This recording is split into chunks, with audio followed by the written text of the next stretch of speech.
So, I haven't worked on my scavenger hunt. Hello, everybody, by the way. And as you can see, the yellow ones are what ones I gotta finish. So, I think we're gonna make a tassel. Oh, and by the way, I got things given to me, which to add to the book. Sabrina sent me these. Oh, I did put one in there. Cool ribbon that was cow printed, and then an ATC card, and this is my fib art. So I'm gonna add that also. So everything's falling out of my book here.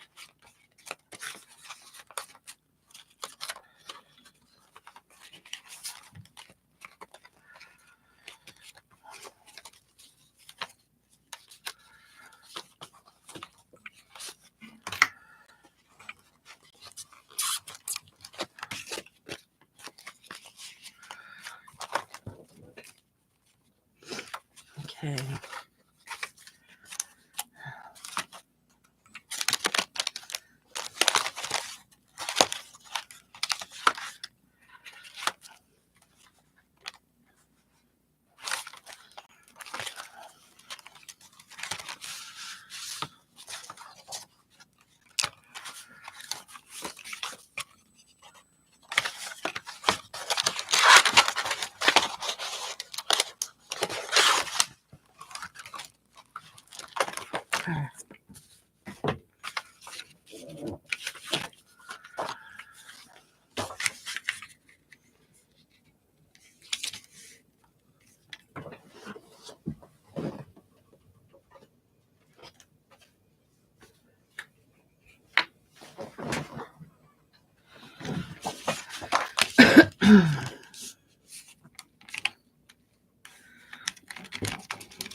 Oh, excuse me.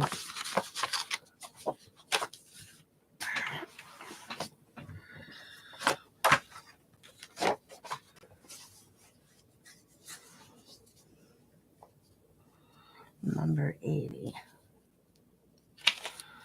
80, 80, 80.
Print in the box art.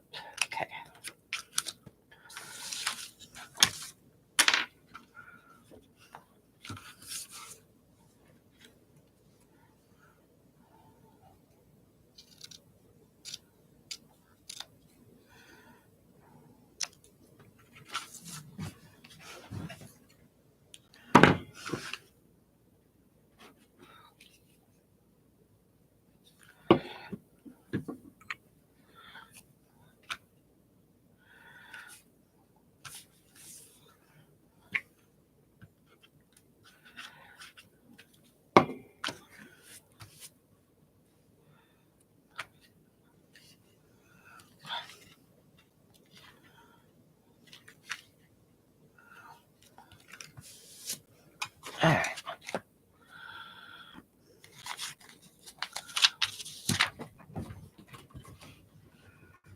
I know how my table gets moved. It's me doing it.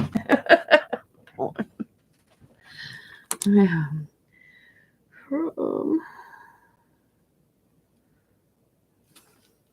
Screw that up. I got glue on my fingers. From Sabrina.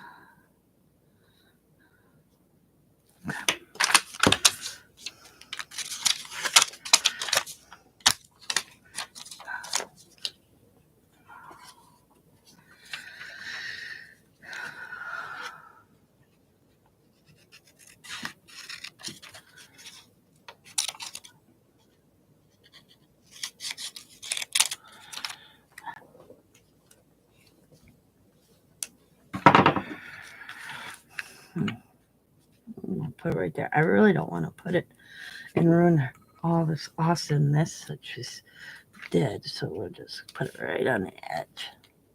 Okay. Like that. And then I'm going to put the card itself like so. There we go. All right. Put this side to dry. I'm going to mark off what I just did. So we did. Oops. Man, close my glue.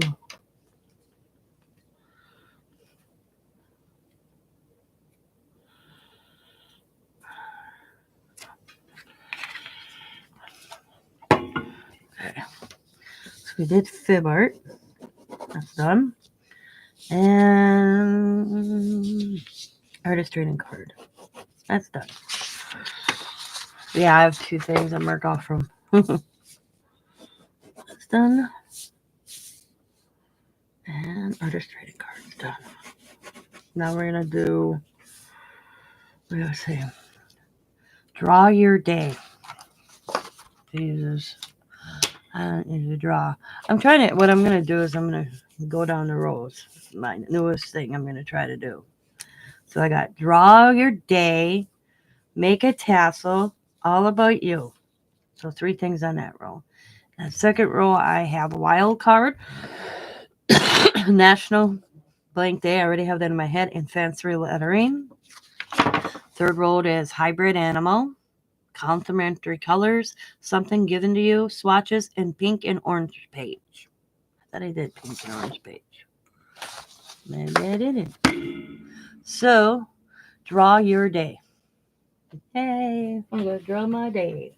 Here I did the table again.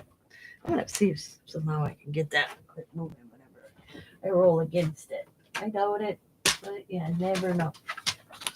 So I have draw your day and all about you. And we're going to do a tassel. Okay. Draw your day. Okay. Now, I am not the best drawer out there by a long shot.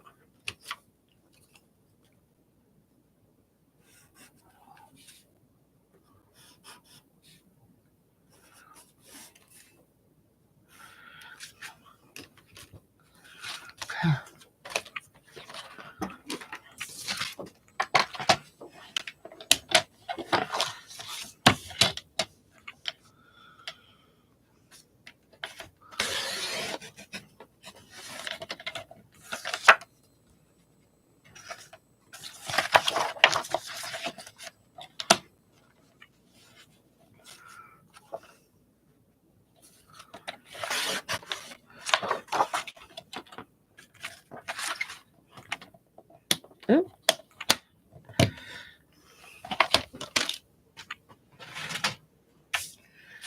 I don't know how I want to draw my day. Okay.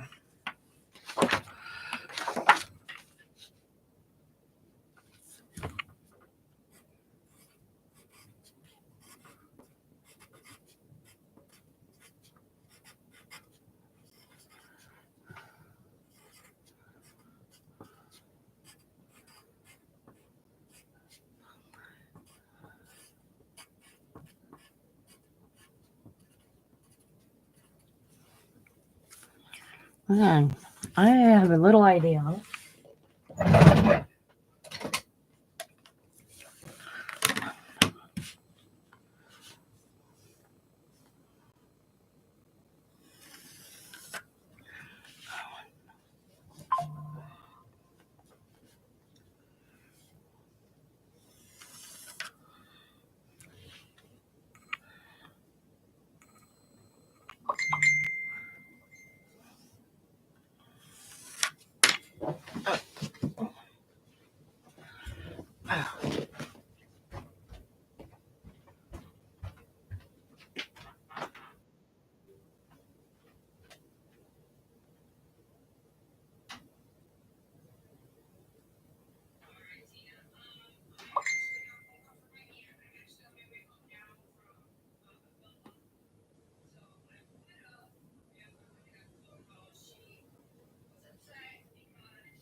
Sorry about that. I had to listen to that message. Okay. So, I'm going to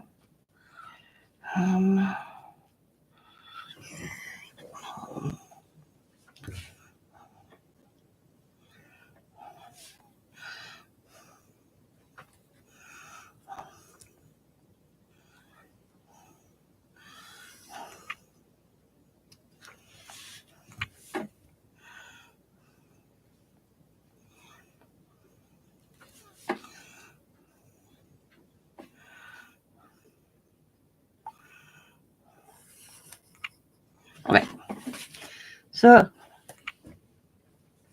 there we go. All right. 8. Oh, sorry. Let me erase that. Okay, what if my cats didn't run off with my eraser? Oh.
That's me, my bad.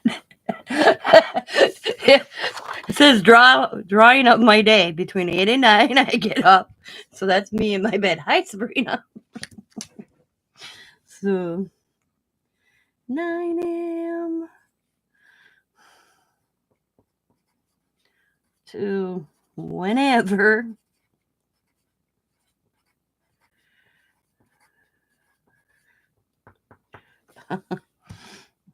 I can't draw, so. All right, well, let's see.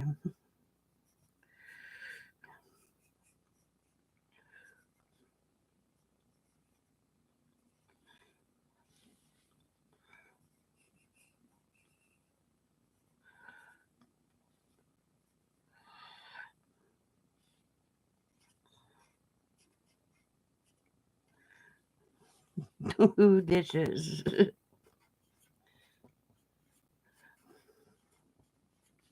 Most of the time, by the time Scott gets home, it's anywhere between 6 to 8. So by the time I make dinner. I usually do dinner beforehand, wash the dishes that I use to make dinner, and then after we eat, I just don't have it in me to do the dishes like the plates and spoons and stuff, or forks, whatever we use. So I'll get up the next morning. Depending on how much there is, I'll wash them. If not, I just kind of rinse them and I put them in my zinc, because it's not enough to run a whole zinc full. Yeah.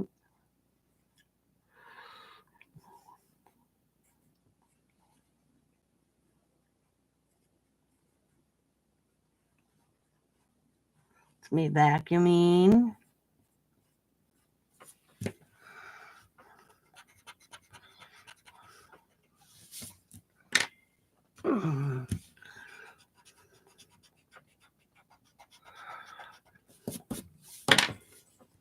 Oh.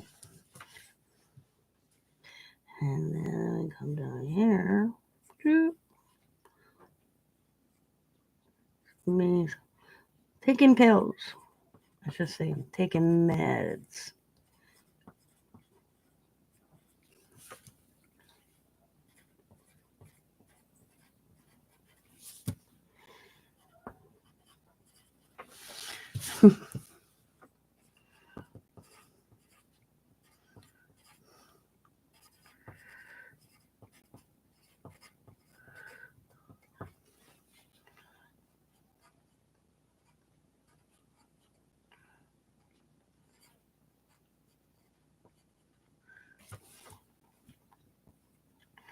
Feeding cats. I check that every day. Yeah, I live a very exciting life. Okay.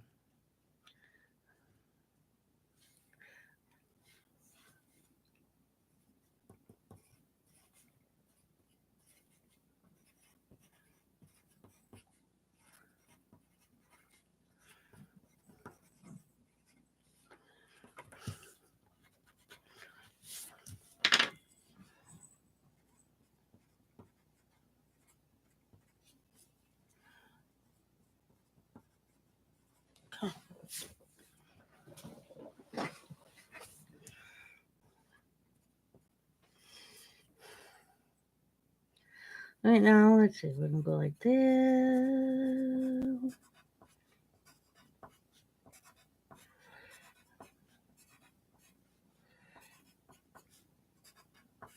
I'm using today because I already went on and did this.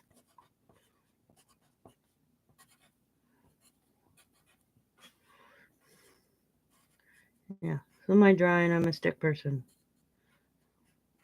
Shovel snow. Shoveling snow. When I did our sidewalks and our front porch steps. So that's me shoveling. Looks like a vacuum again, but no, this is my vacuuming. Okay. So this is what I did when I woke up. Actually, this is my typical day. I did wake up a little later today, but I did come down and took my meds, looked at the dishes, did a few dishes. I vacuumed, fed my cats, went out and shoveled, and here I am now. And let's see. I am sitting at here. This is my desk. Here's my computer. Here's my desk. On my chair.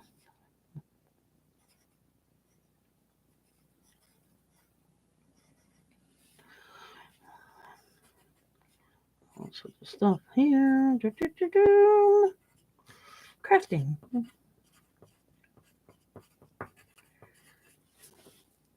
YouTube. And this one. This. Yeah. Back into my kitchen. Here's my fridge. Oop. Yeah. I was like, what am I doing here? Fridge. Here's my stove. My sink. My cupboards. Me standing there. Trying. Oop. Not drying.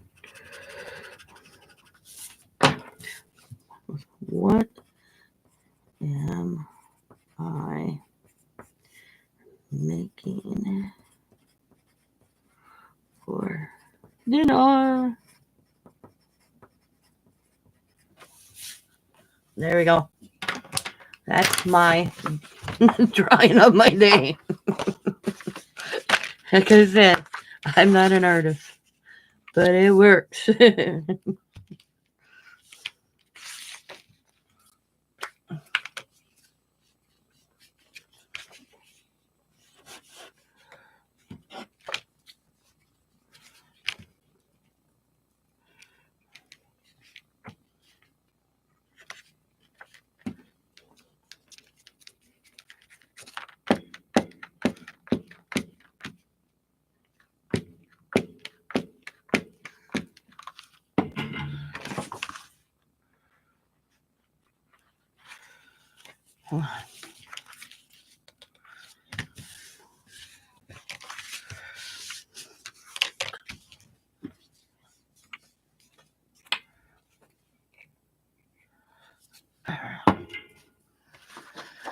So that is 37. Draw your day.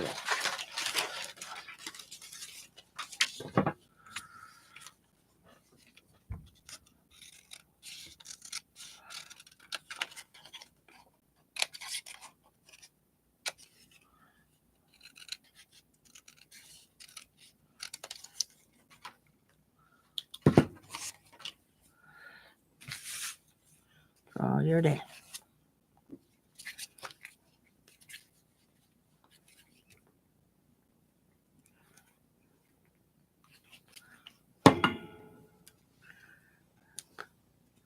Draw your day.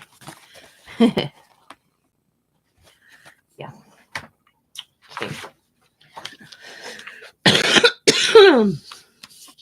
All right.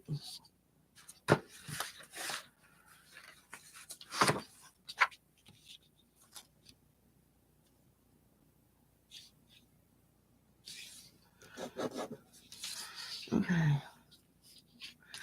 Let's see. 73 is done.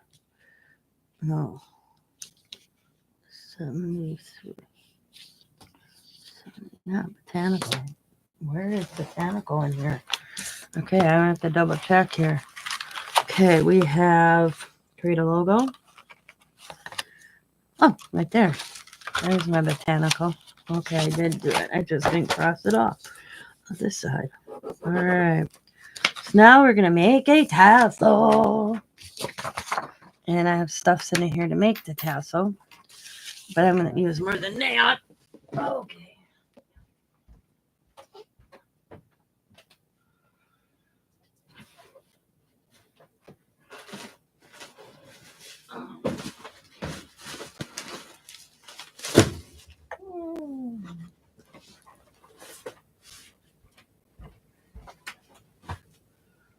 We're going to this.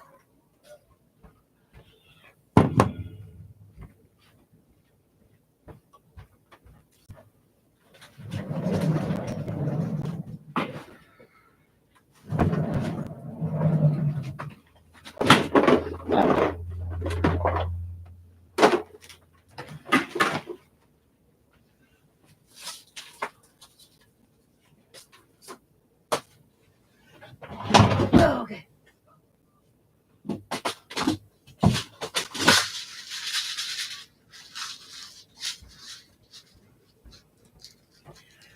Okay. All right.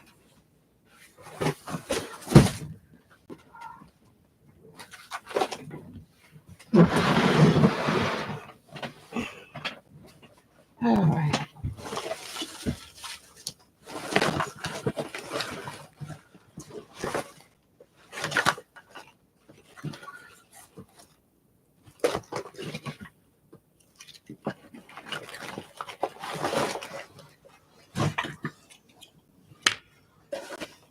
Hey, look at the phone.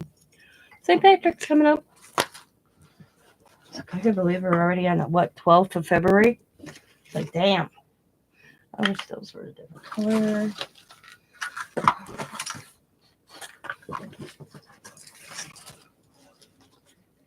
Oh, this one's cool. That'll work. Possibly.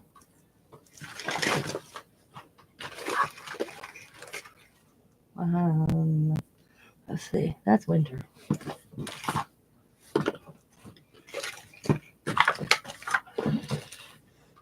That looks winter to me too. Or Christmas, I should say.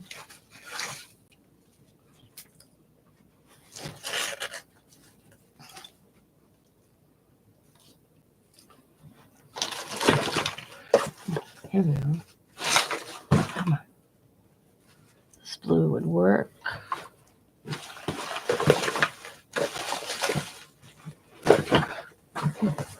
Black.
Alright.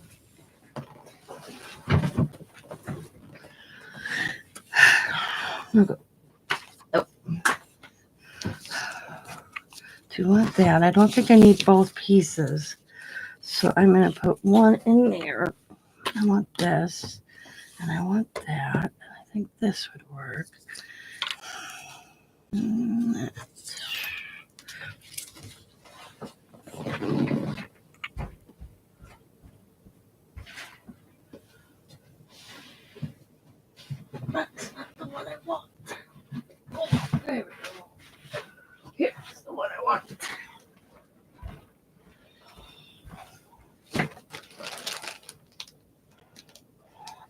possible.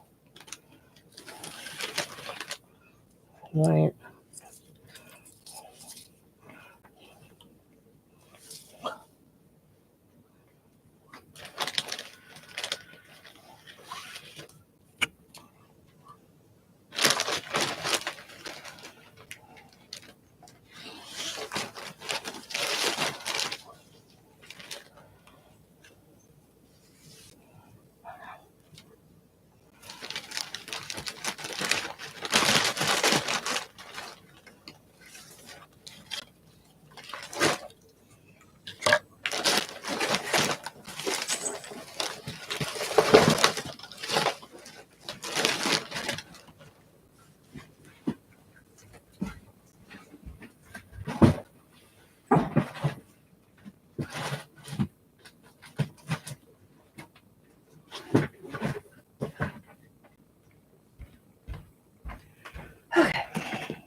Okay. I'm going to go by this because this is going to go right here. And if I go half on it, possibly, well, I might have to trim a little. Yeah, we'll trim a little. Just above my finger.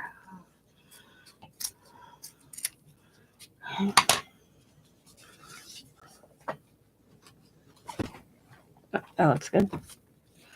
I'm actually going to try to twist this when I do it. But first off, we got to measure.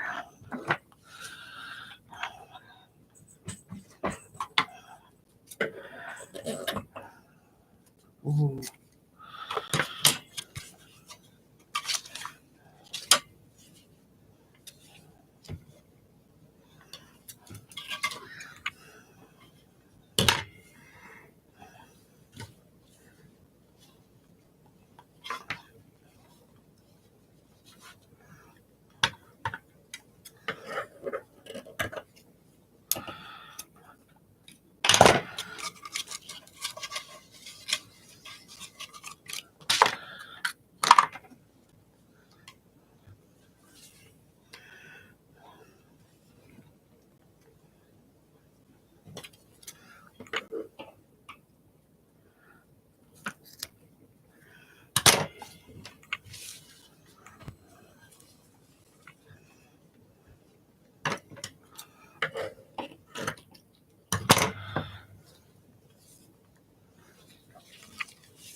Oh, I wasn't done. Oops, I forgot one.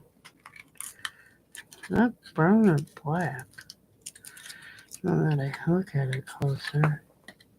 Oh, that's brown. Okay. All right, now we're going to take this. This one's the same size. Yep. Okay, I'm going to go in the middle. Now, go in the middle. Oh.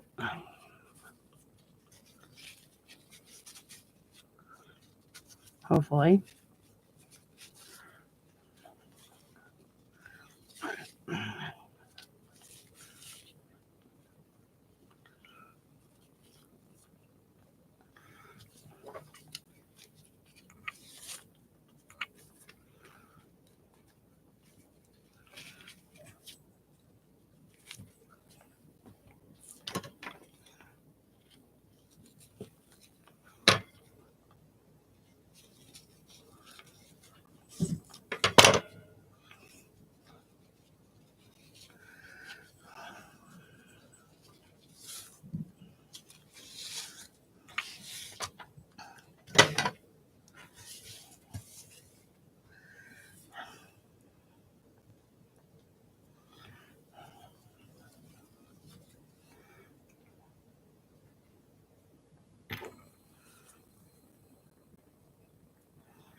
I'll work with the one that I don't have anything on. Hi, Estrada. How are you?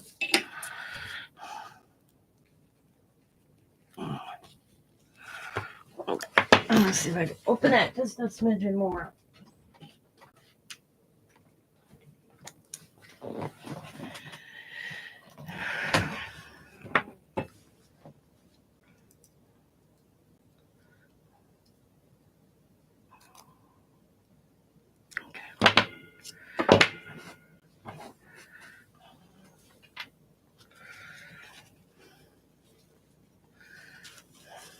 Steffi's in the house. Steffi's in the house.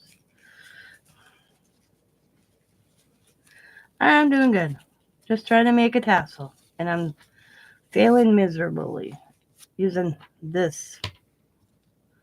And I'm not liking it. So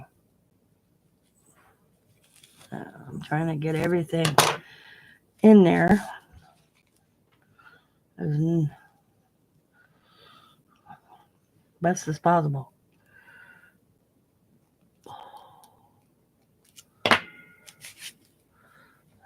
Oh.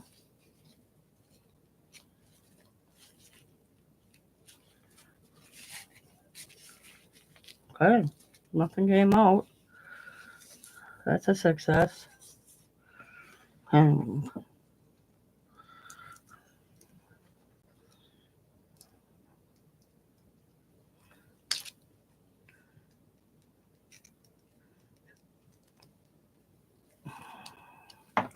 so I just pulled it out myself.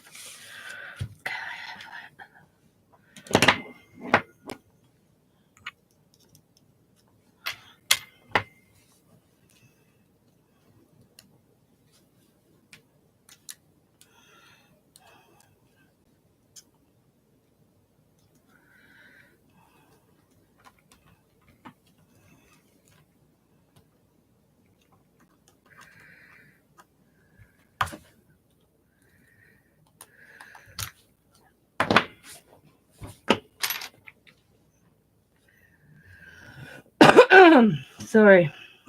Oh, I got this. You know, like that gets stuck in your throat. Oh.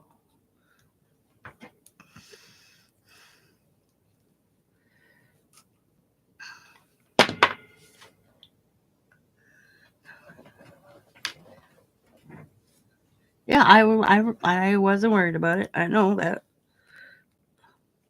Figure out to wake up at the end of the week, and if I don't check my, remind me, send me a message, because my memory is so bad.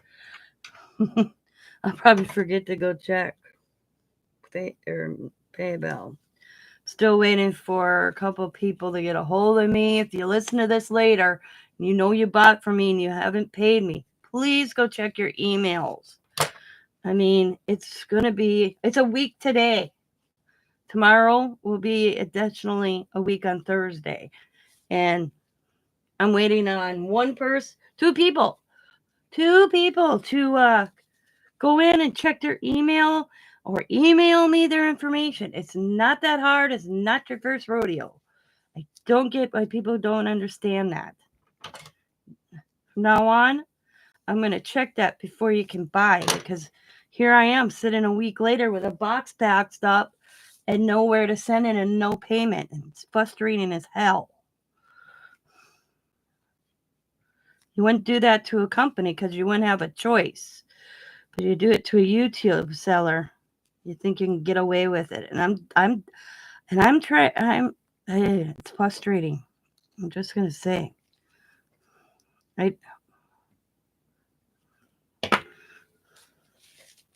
Take the time. You came in the sale, yep.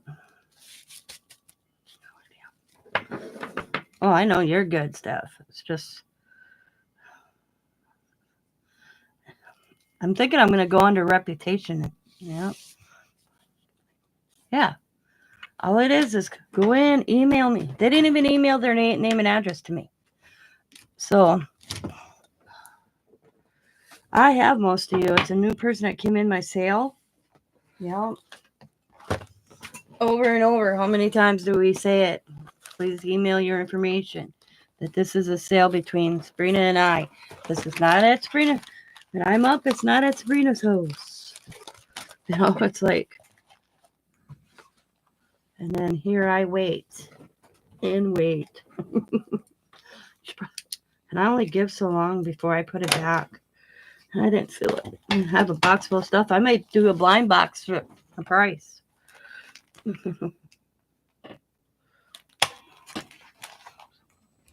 I don't even remember what's in it. I'd have to go back, open the box if I really wanted to, and watch the sale to see what the person bought. But, yeah. I hope.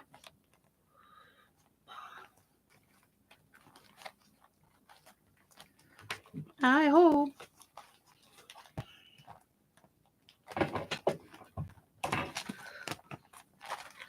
Okay. All right. Hopefully this stays all in there. That's my tassel. I ain't doing anything too fancy with my tassel. Just gonna stick it on my book.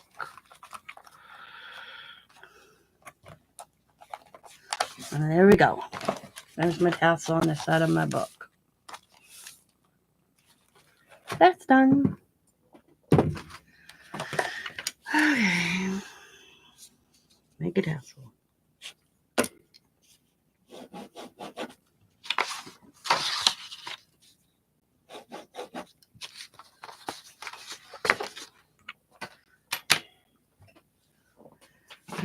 Put things away.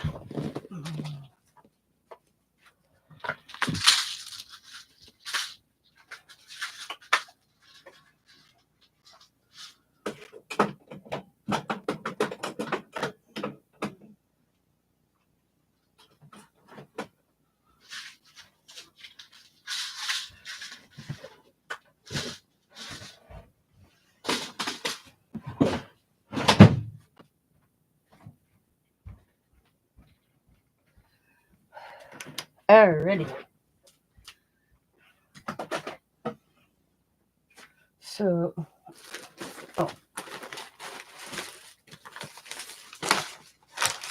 so that's new. What are you ladies doing today?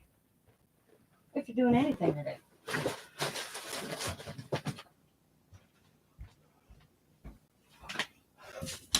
Oh. Yep. Well, you see the yellow. So I have one here. I have this wild. Okay, row 1, I only have All About You, and that's the next one we're doing. Row 2 is Wild Card, National Blank Day, which I already have in my head. Fancy Lettering. Row 3 is Hybrid Animal. I gotta look that up. And Complementary Colors. Something Given to You, which I have to figure out. I can't use, because I could, Something Given to You, I could actually do it as one. But I'm not going to, because I know I have something in here. Swatches and pink and orange page, and I will have all 100 of them done.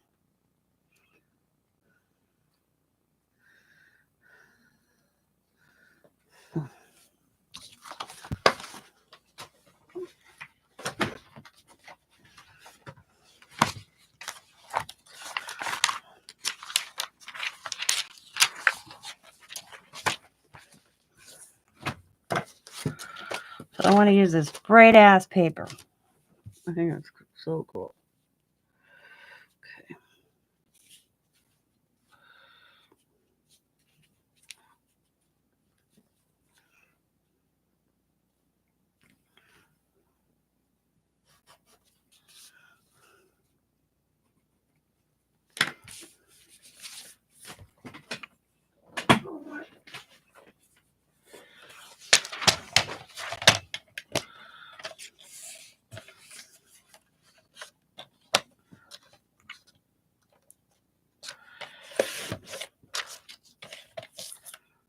Oops. My bad. I think I just cut off my marker. Mark was.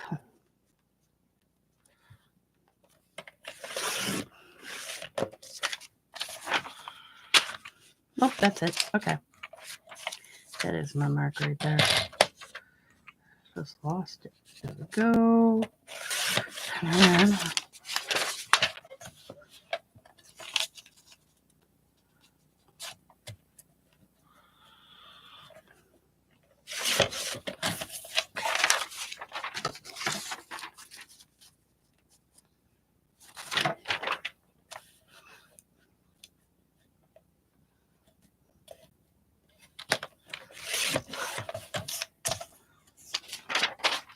might organize your crafter.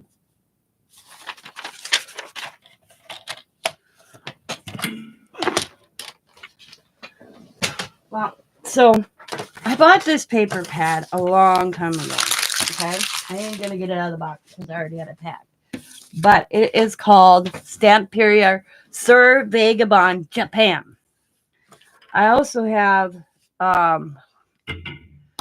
Stamperio paper called Cosmo.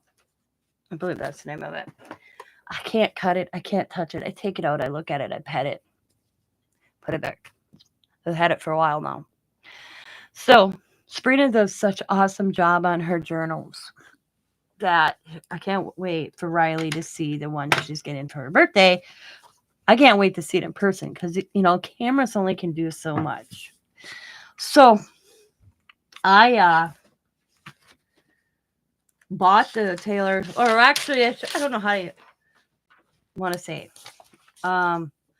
Me and Sabrina did some I guess you would say swapping. I had something she wanted, she had something I wanted, and we just swapped. So that's how the Taylor Swift's coming about.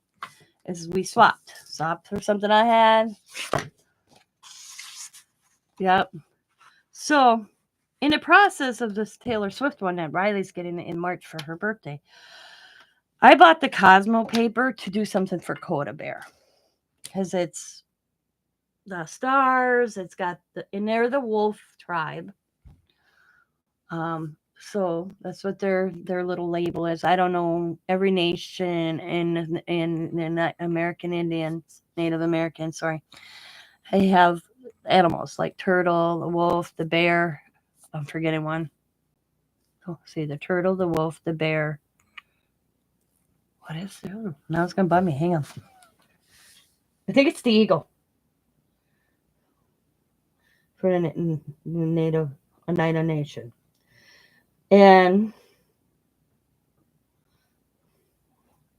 the thing is, with Oneida,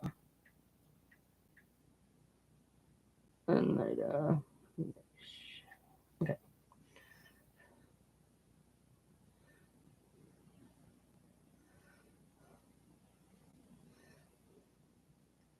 Yep, the eagle. Okay, here, see? There's the eagle, the bear, the turtle, the wolf. That's the symbol for the, okay, it's hard to see. But, so my grandkids are the wolf. You get your symbol, I guess you want to call it, from your grandmother. Okay? Like Sam, he's a turtle. He gets it from your mother. Sam's a turtle because he got it from his mom. Now Sam's children are a wolf because they don't get their symbol from their fathers. So then they get adopted into the tribe of the wolf. I don't know all the details of how. Now, like I'll use Anna, Sam's niece. She is a daughter of the grandmother. Okay? And it's weird. Because it's passed on through mothers, not fathers. So Sam's mom is a turtle. Sam's sister is a turtle. Sam's niece is a turtle. Where Sam's children aren't turtles. It's a whole thing. But my grandkids are wolves. So this paper pad I bought, Cosmo, it has wolves in there, it has deer in there, and I thought it'd make the most coolest journal. Well, due to the fact I got the Taylor Swift journal coming for Riley, I was like, Okay, I'm going to suck it up and send this paper to Sabrina. I talked to Sabrina about it and I said, I'm going to send you this. I can't cut into it. Sabrina ain't going to care because she doesn't have the attachment. I just don't want to mess it up and try to put my heart and soul in a journal and not like it because I messed the paper up because it's beautiful paper. Well, then it came to Allie. And I was showing Diamond, and then I bought the stamp period Sir Vagabond Japan one a while ago, and Diamond goes, "Oh, Allie would love this." So Sabrina's getting both of them, and I'm gonna pay her to make these journals for my grandkids, and that's gonna be their birthday present. Now, Coda's birthday's in June, Allie's in August. So she got plenty of time from Toadell. I'm not in no hurry to get the box out either because I still have this.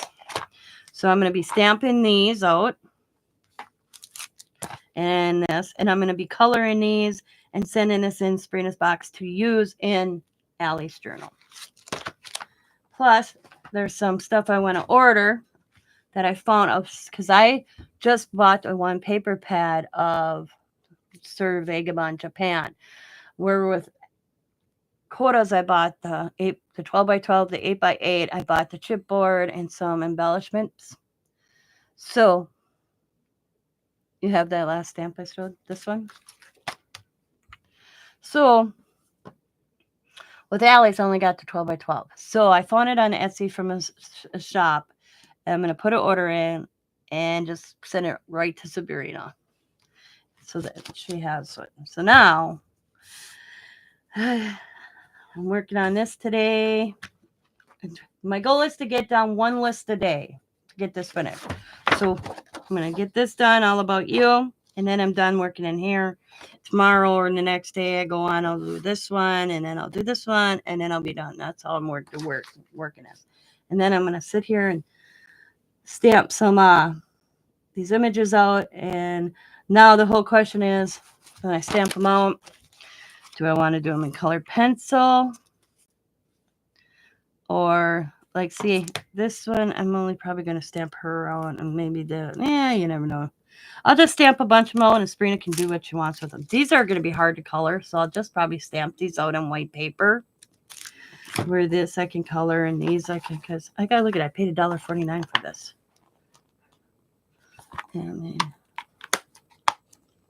let's see, grass, clouds, water, mountains. Yeah. So that's my goal, is to get that going and sit here and color. But like I said, I don't know if I want to color them in colored pencil or alcohol markers. We will see. So now the next prompt is all about me. So I'm going to title it All About Me. So my name.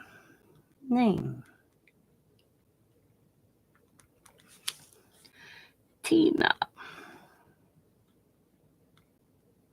hyphen Louise Strum.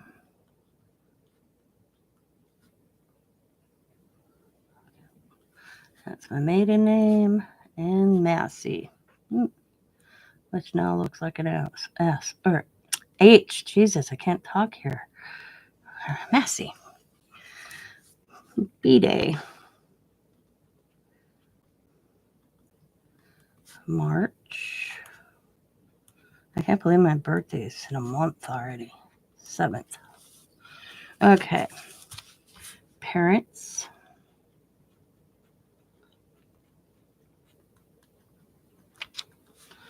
Roger. Strum.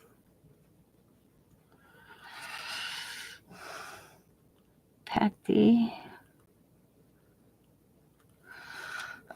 Strong Cox. Maiden name. This is going to be weird when you see my mom's. Strum.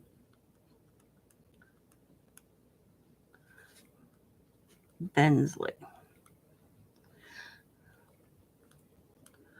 So, Patty Cox. Cox was my mother's name. My mother's maiden name, my mother's married name to my dad, and then my stepfather. Okay. And then I'm going to put Patty, because it's all about me. So I'm going to write it like genealogy. Okay, I'm going to catch them. I have 2 sandpaper pads. I have not had the heart to use them. They've been, oh yeah, I have some too. Same here. My husband bought me Under the Sea Steampunk, which I love. The other one is Alice in Wonderland, which I hate. Cost too much to trash, and no one would pay the price. I have the last stamp you showed. Cool.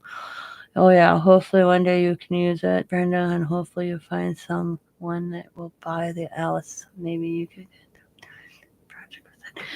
I had the Alice one, and I actually made a journal out of it, and I couldn't get it sold, so Diamond bought it for a friend of hers who loves Alice in Wonderland. Okay. Patty's death. August 16th, 2008. Okay, siblings.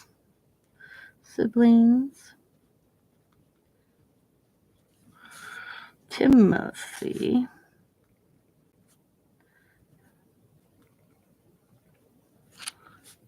April 15th, 67.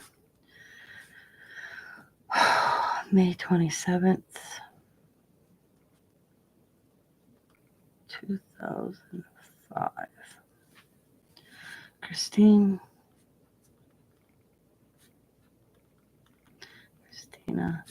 May 20th, 82. Okay.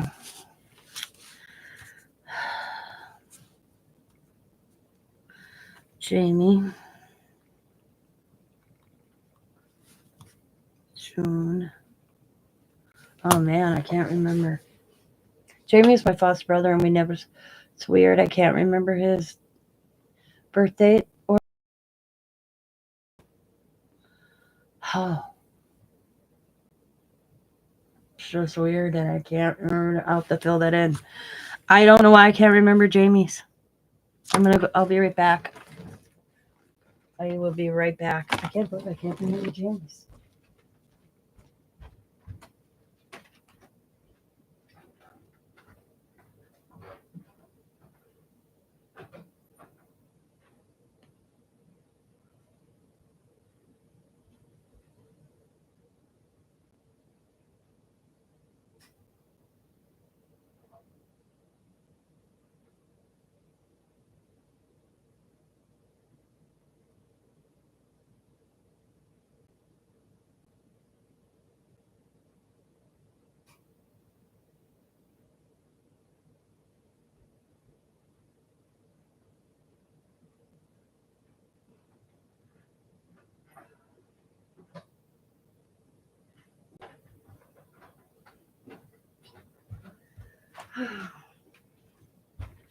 That is so weird. I can't even get to my book right now because I got things blocked in a closet. Because Xavier moved in, I had to put stuff in storage, and I ain't dragging everything out right now. Let me see. Why can't I remember Jamie? That is so weird. June 11th, 1968. There we go. Got his birthday. 68. Yeah. That's weird. And it was June. For some reason, I just.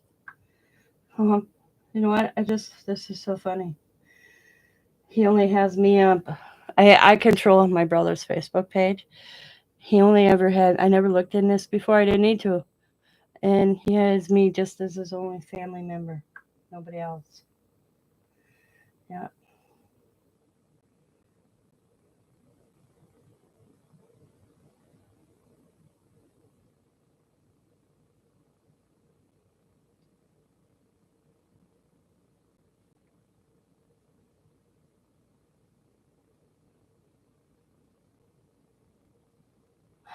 My niece is a mom. Damn. Meeting Samuel tonight made me think of my late Uncle Jamie. Here's his grandson that he never got to meet. His life is crazy and I miss him. Congratulations, Alexa.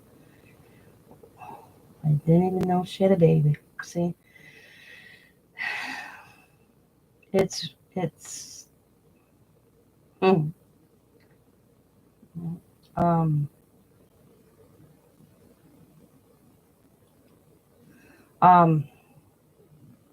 what can I say? How do I put this? Jamie's my foster brother. So it's not like I had a relationship um with it's like after he passed away, um you lose contact. My niece moved out of state, so I didn't even know. I don't know if she's back, but I'm gonna reach out to her now that I've seen this. June 24th. Yep. I know we celebrated his birthday, and then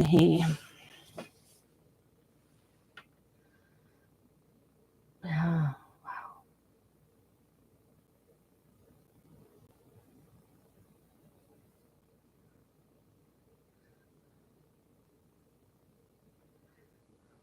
it's just weird.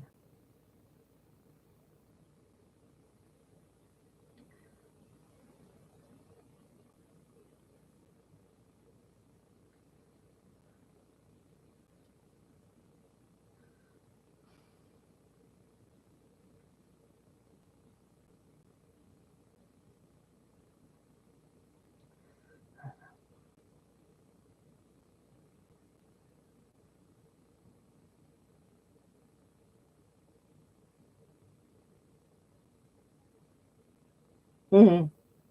My brother always dressed up as Santa, and he always came around, and I went, my brother, the Santa. No matter if I had a if I was bad all year long at Christmas, I made the good list because I knew all his naughty lists too. I posted that. Oh my god, that's funny. I'm looking back at stuff. Yeah, he lived with me all my life, pretty much. He moved into my house in with my brother and I. My brother brought him home.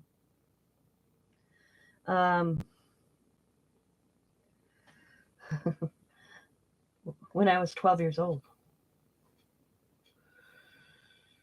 Yeah, June 2015. Yeah. Yeah, that's weird. I couldn't remember all that. But yeah, so there we go. Siblings. Husband.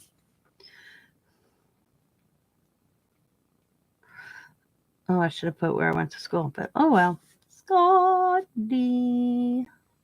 Massey.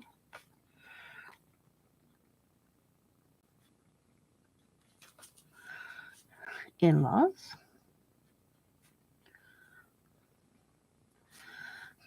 David. Karen. I don't know if this is what she meant by all about me, so this is what I'm doing. Massey. Um, see, both passed.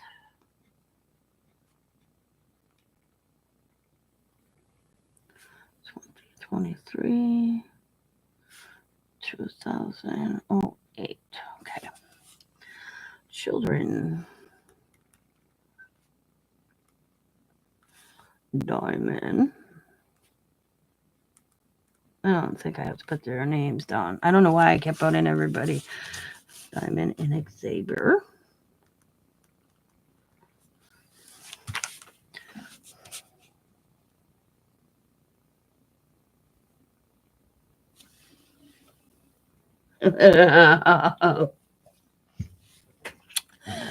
Brenda. That's funny. Okay. Their spouses. How do you spell spouse? Hey Siri, spell spouses. Oh yeah, okay. I always want to put like, because like I had SPUOSE and it's SPO. I don't know why I had that in my head. I knew I had to double check. I'm bad at spelling, so I always check. Sam and Chantel. Grandchildren. Grands. There we go. I'll shorten it. Sosalia. Allie. Kota. Riley. Anniversary. August 2nd.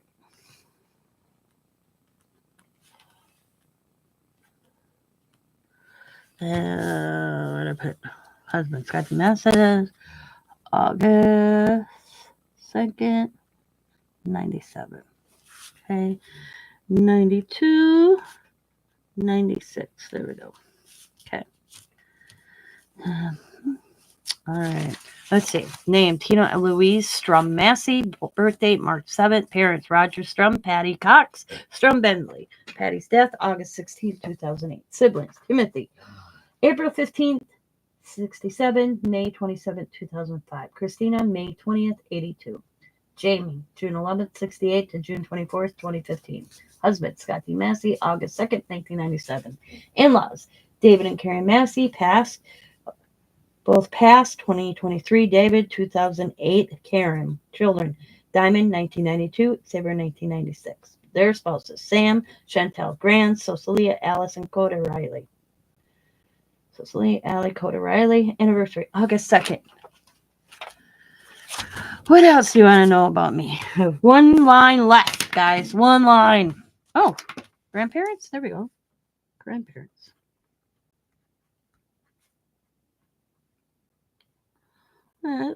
We'll sum it up then. Barton and Marianne. M-A-R. Marianne. I-O-N, I believe. Cox. Robert. Phyllis. Oops, I think I forgot a Y. My grandma's name, Phyllis. Hey Siri, spell Phyllis. Yep. I knew it did. Says it right. There it works anyways. There we go. That's all about me. And it's going to be glued right there. Not bad.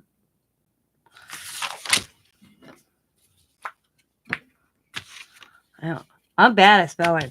I was not the champ spelling bee in my class. I'll tell you that already. I remember I was reading. I found when I was going through a box. I found one of my old journals. Okay, from probably 15, 20 years ago. Okay, it's old. I can't believe I still had it because you guys may think this is weird. Some people hang on to their journals. I do not. My journals, I don't buy special journals because I'll buy one of those Dollar Tree notebooks or a tablet. One of the composition book. Okay? And I'll write it in year long. I haven't did it for a long time because life is good for me right now. So I don't really have a lot to write about. But my biggest thing is because I was told to write because of my depression. That's what I started doing it. It's because my counselor advised it. And but I don't want my kids reading it. I just can imagine my kids finding and seeing how I really felt on that certain date about them because they drove me nuts or something, you know. So I burn them. I have a burn party. It's called End of the Year Burn Party. I haven't had to do one in years. How I missed this one is weird, but you can tell. I hate to Scott to my recent one where I Google if I like spouses. I had it in my head, and it's like, and that's my dyslexia and my learning disability coming through. That where I didn't have Google to double check my word now. Because this one's probably, oh God, 20 years old. It was with some books, you know. I was going through a box of books that got moved over from my, like when me and Scott lost our house to a storage unit to our duplex, and it got put in the basement, and it got left there. Never went down and opened it. It got stacked with some of some scrapbooking stuff that was my mom's. So I was going through stuff because I'm finally getting Scott to actually go through this stuff. Here I have this box of stuff I haven't looked at. Oh, Saber told me the other day he's out of school 20 years or 10 years. So I want to say 14 years. 14 years. Yeah, as old as Allie. Allie was just turned a year old. Or no. Yeah. She was just over or just right before or right after she turned a year old. We moved into that blue duplex the year Allie was born. She was already born. So we were there before her first birthday because we moved there in March. Allie's birthday's in August. So Allie's going to be 15. So I haven't looked in this box. So I told Scott, why are we, look at this. We haven't looked at this in this long. Let's get rid of it. We haven't cared about it or we would have been in it. And, well, that's when I found this journal. Just was in a bunch of books that I kept for some reason. Well, I donated the books. They're already gone. They're across the street at the Little Linden Library. I walked them over already. But you can tell looking at my recent journal because I wrote right after Scott's dad passed away. I haven't wrote in there since because I don't have to write every day. I don't have nothing that bothers me. I don't have a lot of activities. My kids are gone. I don't have my grandkids every day. That's what you could tell in my recent journals before I burnt them, where I had a more active life, daily activities. Because I had Riley when she was a baby. I had the kids would come here after I was their daycare. I had my days were fulfilled in activities. Now they're not so much. And but I was looking at my spelling. You could tell I have Google now. Because, oh my God, I don't even know if my kids would have took the time to read this because I had a hard time figuring out what the hell I was trying to write myself. So it was funny. Okay. What is number 91? And I was just giggling. I still was got, oh my God, my spelling's bad. See, whenever we have to do a contract, and you guys may find this weird, I always pay somebody. Now usually my daughter, but I don't understand like all this insurance stuff, hospital stuff, you name it. It does. I cannot sit on the phone because I get frustrated because I'm not understanding them. So I have Diamond do it. I pay Diamond to be my secretary. She's my little secretary. She'll come over and she'll sit and I get signed all paperwork that she's got basically almost got like power attorney to handle me and Scott's insurance, all that kind of stuff. Hospital, she can call my clinic, she can do all that for me. I did that after Scott had his heart attack because I was such a basket case. I couldn't comprehend everything, so it was just easier to put Diamond down. And Xavier didn't want it. Xavier's like, nope, I don't want that. Nope. So he's like, nope, don't want that. So Xavier, he's okay with Diamond doing that for us. All right, I got rule number 1 is complete. So the next one is a wild card, which I'm going to save. I'm going to do National Harley Day and then fancy lettering. There's only 2 on this one I got to do. 3 actually if you count wild. And I got 1, 2, 3, 4, 5 on the second row. So National Blank Day. Fancy lettering. Number 2 on this one, and that one will be done. I'll put this in a book. Cool.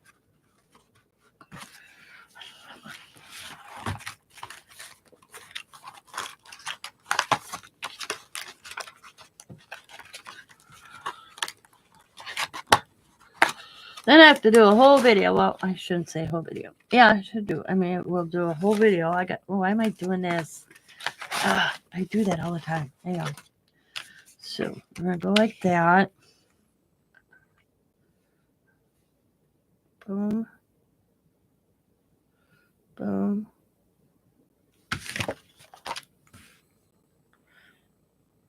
Boom. All right.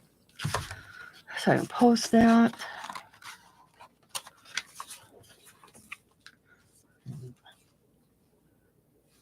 Boom. Okay. There we go.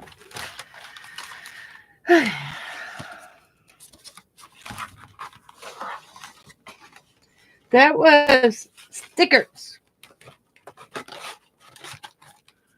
Yeah. So I used Lisa Frank stickers. So this is how my book looks when you look at it. Except I'm going to have to get me something, rubber band eventually to close it before I put it on a shelf for the year. I got the tassel. Got the scavenger hunt. My theme is the cow jumped over the moon.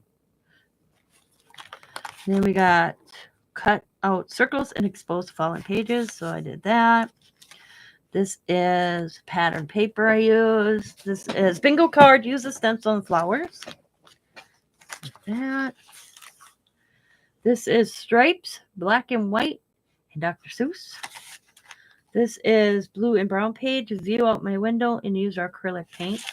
So that's a view out my back window from upstairs. I'm looking down in my backyard. And in fact, my yard looks like that again. It melted all away. I was looking at dried grass. Now you can't even see it. It's snow covered again. This is butterflies and stickers. So a background I did. New graphic art. Mushrooms. Use watercolor and rubber stamps. So pneumatic art is this lines. Well, and there's my paper clip all the way around. It's one of my paper clips. And then this is put a bird on it and collage. So it's a collage and that's another stamp and it's a bird. This is circles. This is purple and teal page and your initials, TOM. Ink and paint splots. This is things in a jar. It's all Scotch childhood marbles. I came across the Rubbermaid, a Cool Whip container, and I opened the lid. It was so heavy in here. It was all Scotch childhood marbles. So I put it in a glass jar. It's actually a decoration. Something in the mail, add a pocket, and this is Sabrina, if you're watching. See, look at that one. That is my steampunk Mad Hatter. I bought this circus. It's actually a circus because that's what this says. It says button tag something circus. This is their steampunk circus. This is something in the mail and a pocket, which shovels do, and food packaging. So I made the pack. This is food packaging, and I made a pocket with food packaging as well. Then we go over here. It's an emoji and book page, blue and pink page. Wait a minute.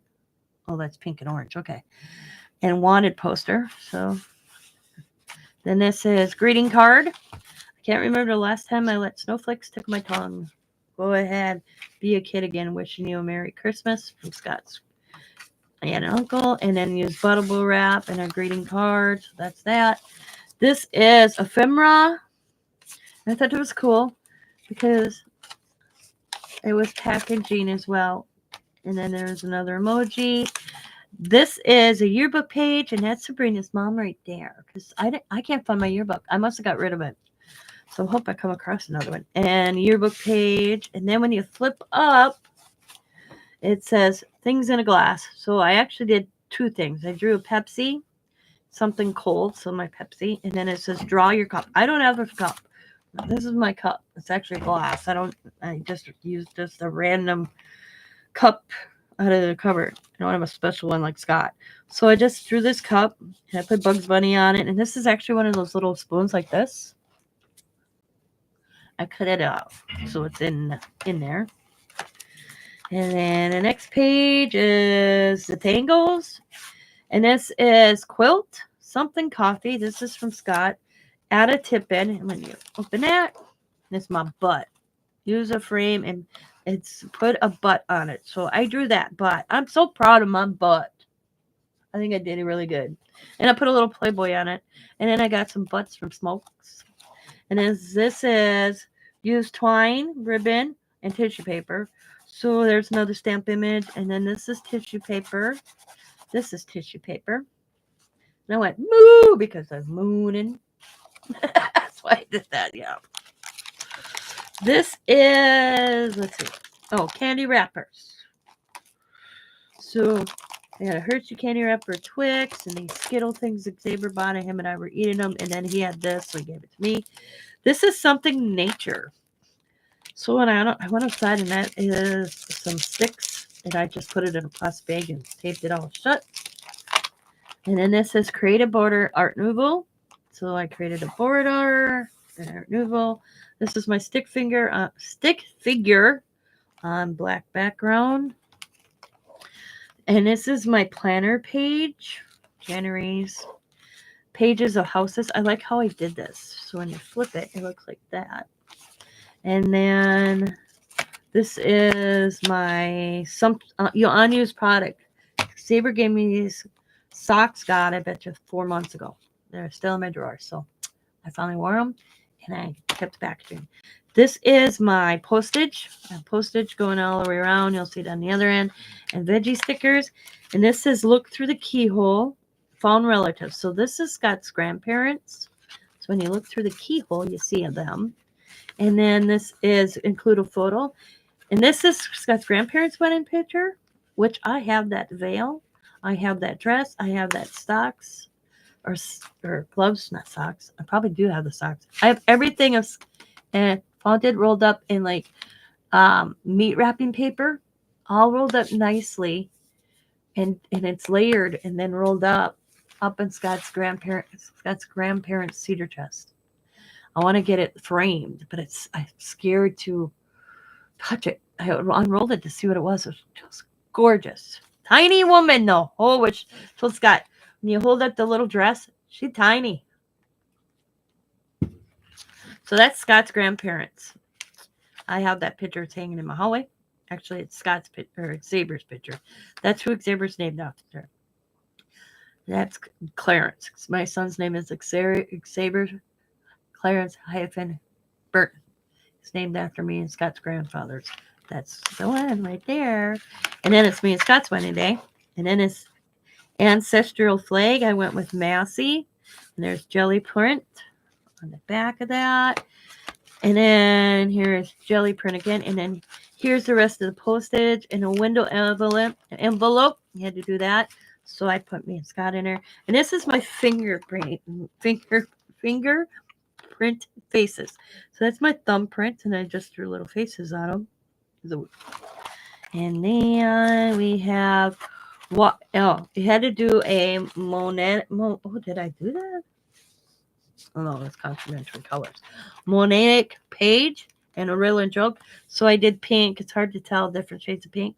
And then my joke is, why isn't there a pregnant Barbie doll? It says Ken came in the box. I'm bad. I saw that. I thought it was perfect. I had to use it. And oh, come on, what am I hanging up on here? And then this is my doodle page and jagged edge. So it's doodle and I got a jagged edge. Then this is Pictionary drawings. So nobody got it. It's a campfire. Getting warmed by a fire. I would be bad at Pictionary. And this is my snark and napkin. Your boots may be made for walking, but mine are in a case. In case I need to kick your ass. Ass. Got that from Kathy. And then this is my gratitude and colors you hate and sparkle. So I've just found a poem about gratitude and put it on here. And then I added these stickers because they sparkle. And then this is my song, Proud to be an American. And I did the saying for the song. Can't remember his name right now, but we all know the song. It's been played thousands of times since he wrote it, if not millions of times. And he's made lots of money from presidents who actually use his song for their campaigns. Lee Greenwood, right? Yeah. Hang on. That's gonna bug me.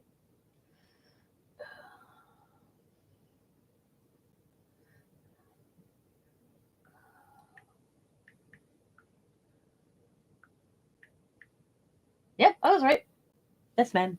Lee Greenwood. Ha ha, I knew I had it. Yep, Lee Greenwood. I was right, Lee Greenwood. That's who wrote that. That's who sings it. And then this is my fib art and my trading card from Sabrina. And this is my stickers. And then we have mosaic page and a quote. There's my mosaic page. And I love John Wayne, so I did a quote by him. This is my botanical.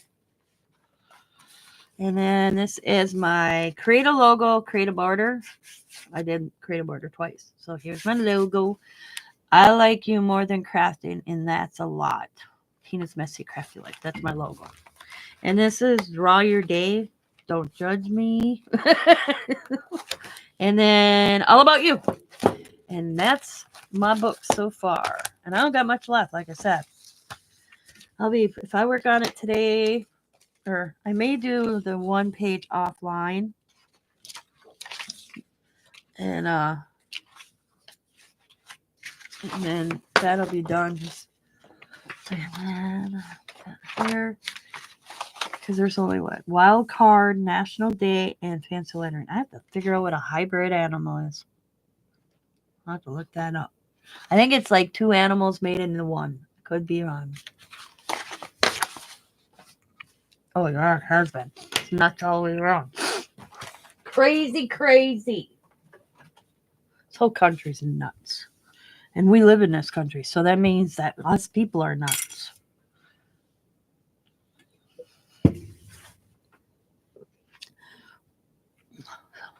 So if our country nuts, that means we're nuts.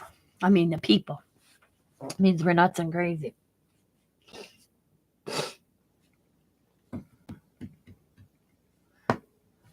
What the hell? Oh, well. But I'm going to call it a day. Thank you guys for tuning in. Thank you for the... Well, I was going to say thank you for the thumbs up, but I don't have no thumbs up. I can't believe Google Maps renamed... Did they really? So now the Gulf of Mexico is now the Gulf of America? Huh.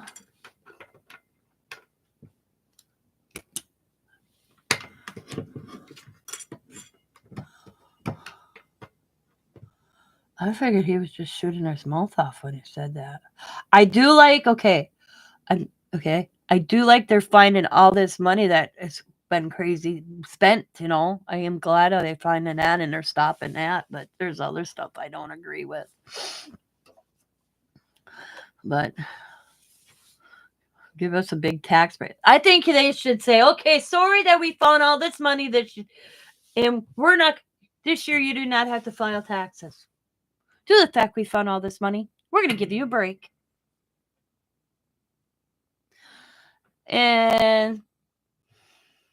But that'll never happen. And I don't work.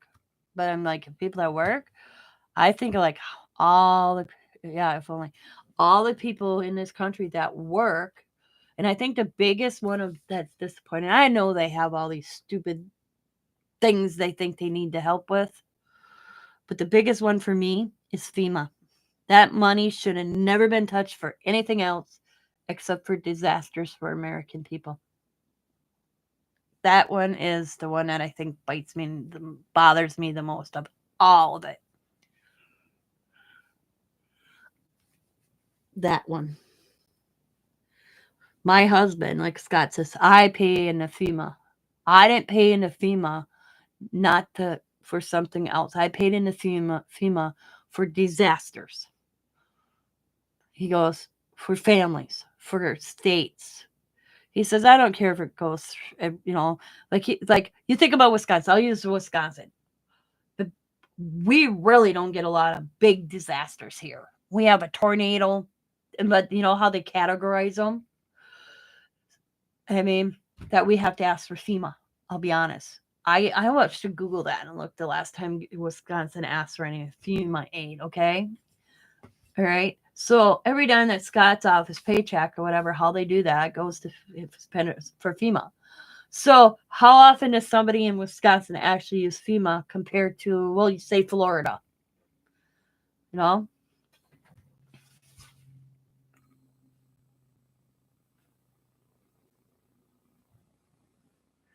What? FEMA or FEMA? For FEMA. I'm talking about FEMA, the one that's set up for disasters. So there's money to help people that are living in disaster zones like North Carolina or California right now is one example. But it should just sit there. Should not be used for anything else except for disasters when people are categorized as a disaster. Like North Carolina, like California fires, like the floods in North Carolina, the hurricanes in Florida, stuff like that. That's the one I'm talking about. That's the one that pisses me off more than anything. People should not be living in tents in North Carolina right now because our country is not helping them because they claim they don't got enough money. That's the one that irritates me. Everything I've heard, that one, right there, that one. That's the one that gets me. Yeah. Still, it adds up.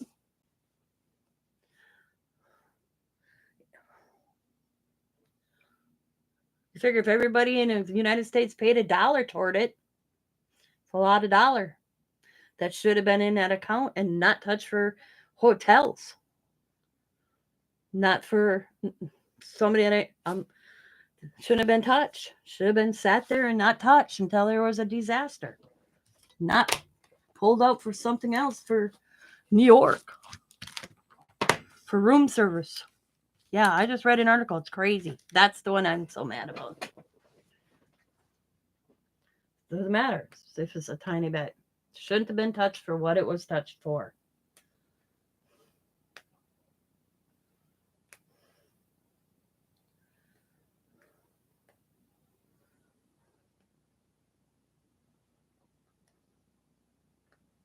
And I think all these people that have their own agenda, when they get in there, should be held responsible if their platform is not what the people want. I mean, because I listen, box of check stubs this. Insurance. Oh, I don't know. If they sit on a platform and say, my people want this, well, if my people want this, then I think we should vote for it. Half of them don't know what the people want. I listen to somebody in my own state and go, that's not what I want. But we don't, as people, don't voice our voices because we don't know how to do it. I ask that. I mean, if I don't agree with my governor right now, how do I get in contact with my governor and tell him I don't agree? Yeah. I get the man has a lot of people. My governor runs the state of Wisconsin. But he should actually, instead of saying, I'm going to do this, okay, we're going to go out and do a poll that see if the people agree with what he wants to do, especially a big one he's doing right now. I don't want to go in and like I said, it's got wasted tax dollar money right now because Wisconsin is in for stopping something Trump's doing. Wasted tax dollars. Let it go. Let him do his job and shut the hell up. That's my attitude. Some bill, something he wants to get passed. Then go out there and tell my senator and let him voice his opinion and do it that way instead of putting a lawsuit toward more tax dollars wasted. But I do know that people in the state of Wisconsin are asking for an audit of the state's funds. That's what somebody's pushing now. I think they should be held accountable for every dime they take and should know what it's going for and why it's going for. Yeah. But yeah, FEMA's the one I really got. I may be saying it wrong, Brenda, but that's the one that really got me. They should have never touched that money for anything else except for disasters in America.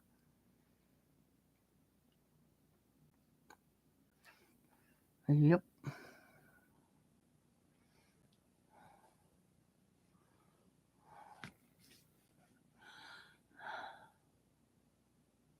Yep. Federal Emergency Management Agency. Yeah, they ain't managing it too good.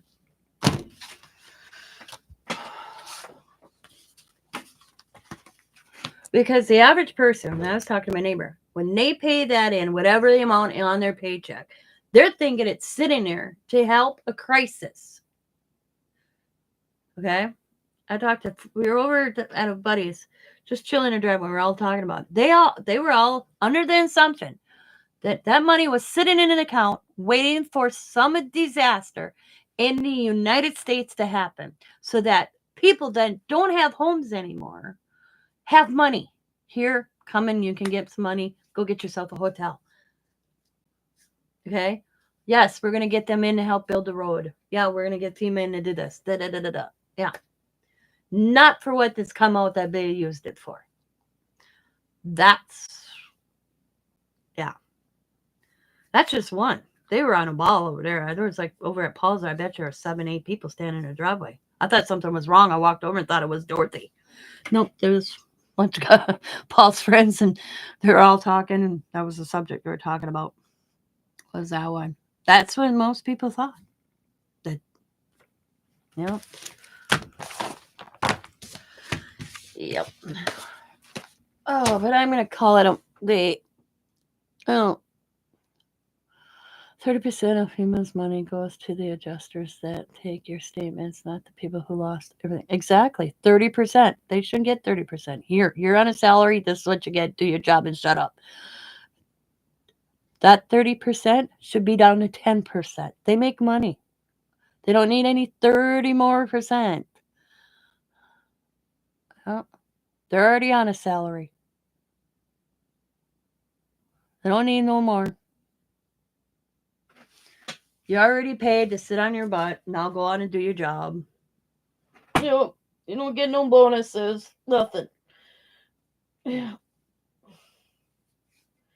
Should be 10%, 20% to the people. More back to the people. Don't need a new. I was watching this thing. I can't remember. Every time a foundation, okay, I almost died. A foundation. All of a sudden they need a new computer system. All of a sudden they need people to run that foundation. All of a sudden they need so many of the stuffed envelopes. And it's all this stuff.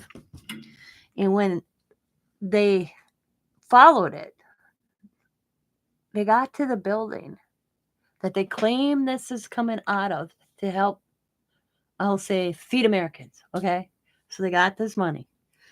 They said they had to get computer systems. So they were, okay, this is what the money was spent. We had to spend $10 to get computers, $10 to get a person to handle it, $10 to stuff the envelopes, $10 to give it to the people. Okay? So now you got $40. Well, when they went to the address that they were told they were running this out of to feed the people with this money they were allotted, they got there, the building was empty. Nothing.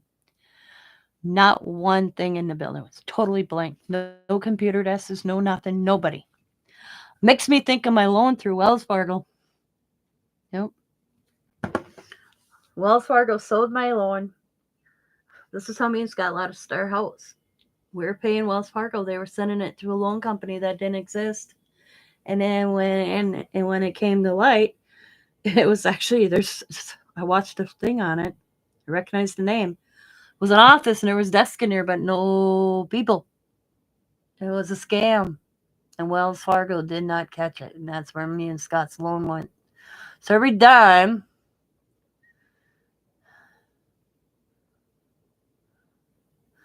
from every dime that me and Scott paid in for a house loan to this company, we're thinking we're paying Wells Fargo has our loan. Nope, they sold our loan to somebody else who scammed who was pocketing it, and it didn't really exist. They still expected Scott and I to pay all that payment back, and then they foreclosed on us because then they put us in foreclosure on their mistake. Oh yeah, that was a mess, but we got it all back. We got our money back. Yep, because then we countersued. Yep. I remember going to court on that, and the judge goes, "What? You want them to cover payments now that you discovered your mess up? You expect them to back a year, almost a year and a half of payments me and Scott paid on our house. And guess what? Somebody pocketed it out in New York and probably living on a fancy yacht for all I know. And then, but Wells Fargo expected Scott and I, they were going to add that year and a half on to me and Scott's mortgage. We paid. Give us our money back. They could have wrote that off. They could have took that off our loan for their mess up. Nope. So they filed bankruptcy on it, or they filed foreclosure on Scott and I because the judge ordered no payment sent until they straightened out and sat with Scott and I down with a bank manager to figure out what they were going to do about Scott and I's loan. They never contacted us. You hear recordings of me recording myself listening to their service. They never called me back. I was the 225th person in Brown County alone that was going to court through Wells Fargo for foreclosure, and we all had the same story. We all lost our houses because we all gave up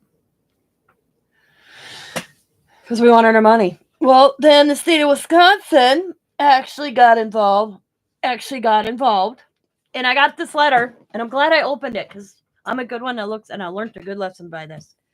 Open every damn thing you get in the mail because you'll be surprised. I almost recycled this letter because it looked like junk mail to me.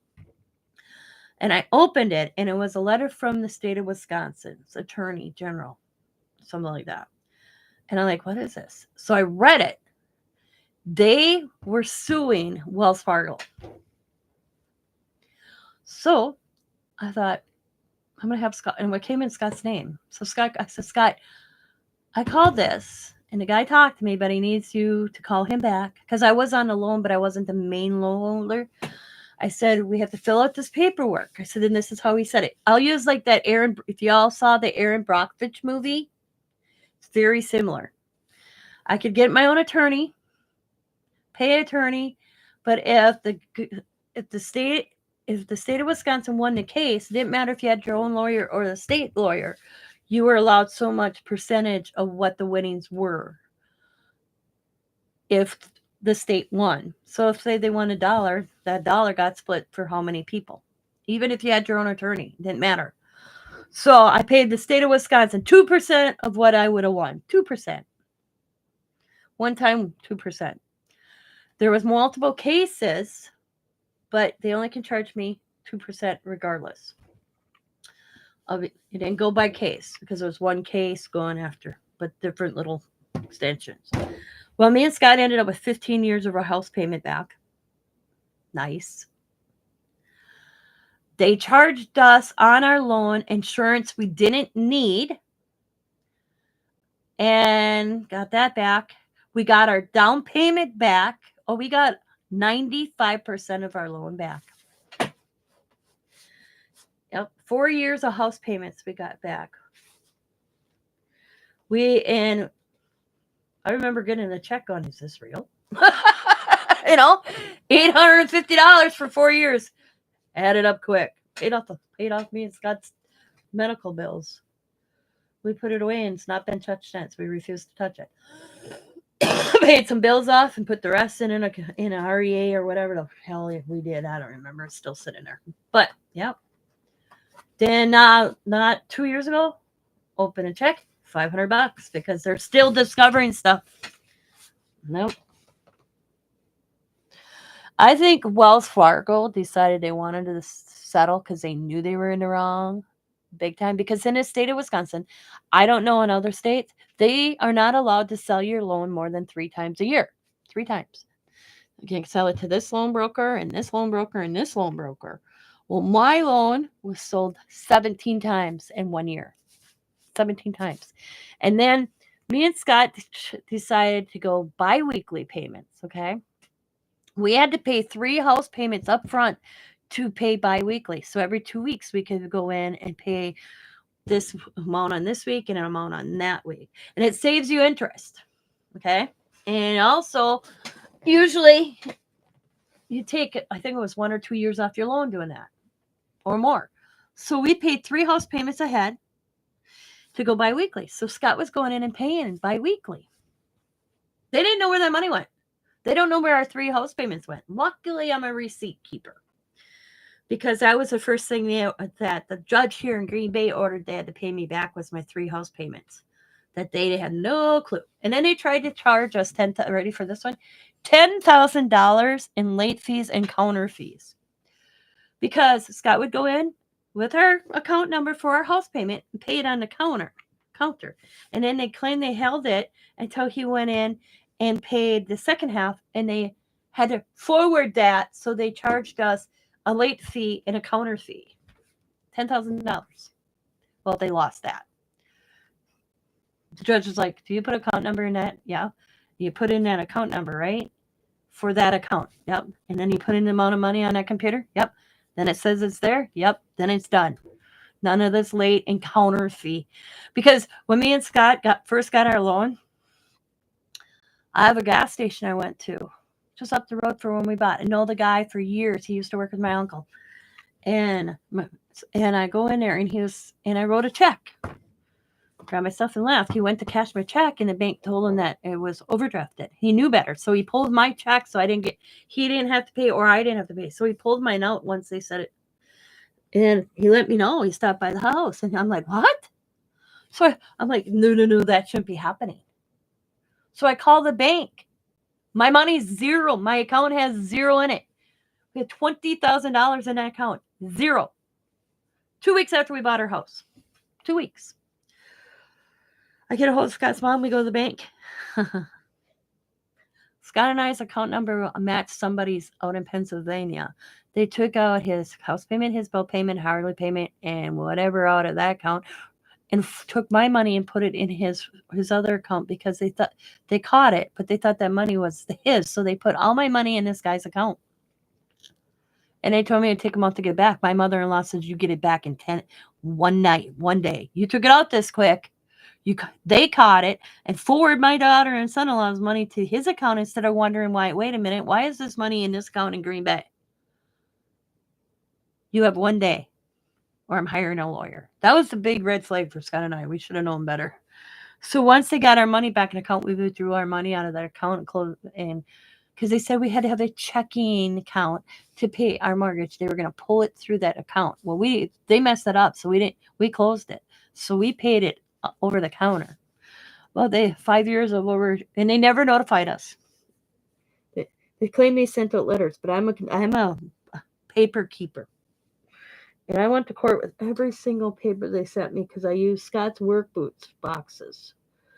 Because Scott gets new boots every year where he worked, and I'd keep their boxes and I put all the paper in for a house in there, and not one of those said in there that they had sent us a letter for this over-counter fee and whatever the hell it was.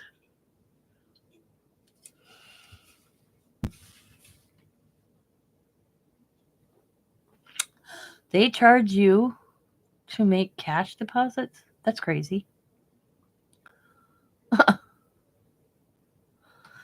I think we go through a credit union. The only company Scott got left open is linked to my PayPal and YouTube, and I'm not changing it.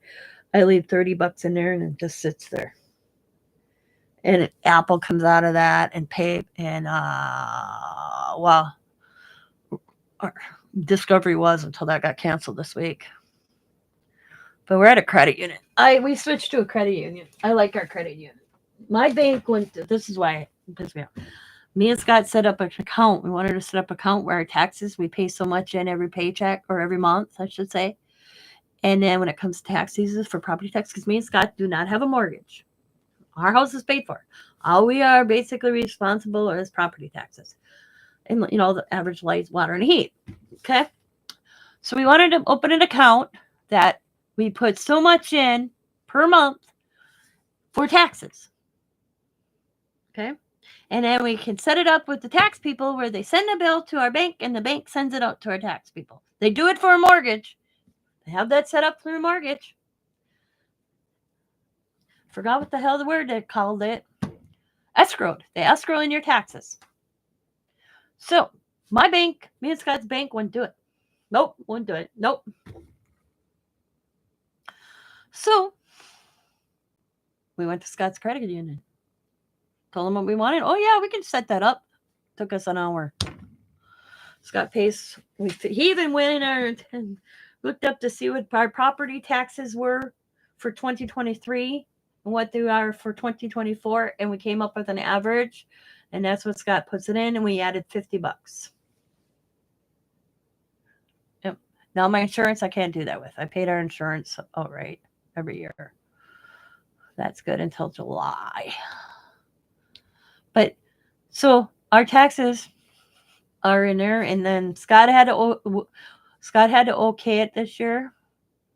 But other than that, from now on, they'll send us a notice of property tax in the bank credit union, and then they'll send it out. Done.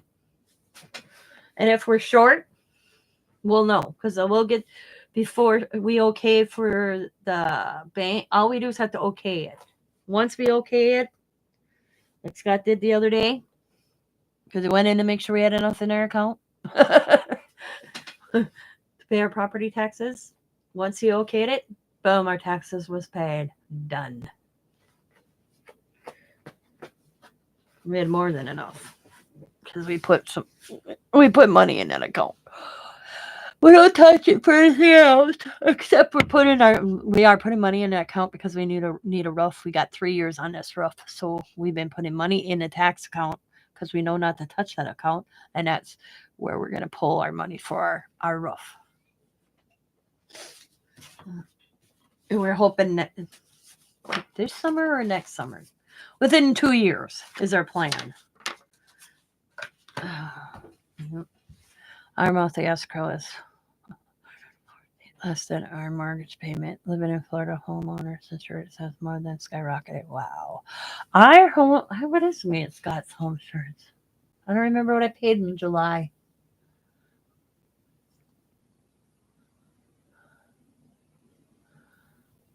I think home insurance all over skyrocketed. Well, see, our problem is our property tax gets affected because of goddamn Lambeau Field. Yep, they added something to our property taxes nobody knew was coming in to help pay. Ready for this? The draft. I didn't ask for the draft coming.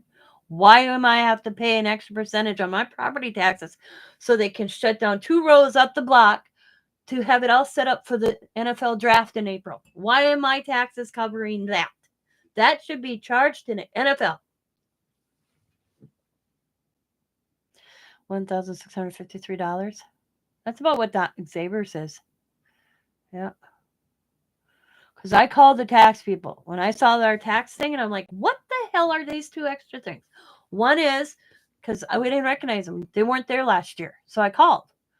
$150. And oh, yeah, it's $150, but it's $150 of my money, our money, is for, ready for this one? And I don't understand this, and a lot of people don't understand this, is NWTC, Northwestern College. It's a public college. Yep.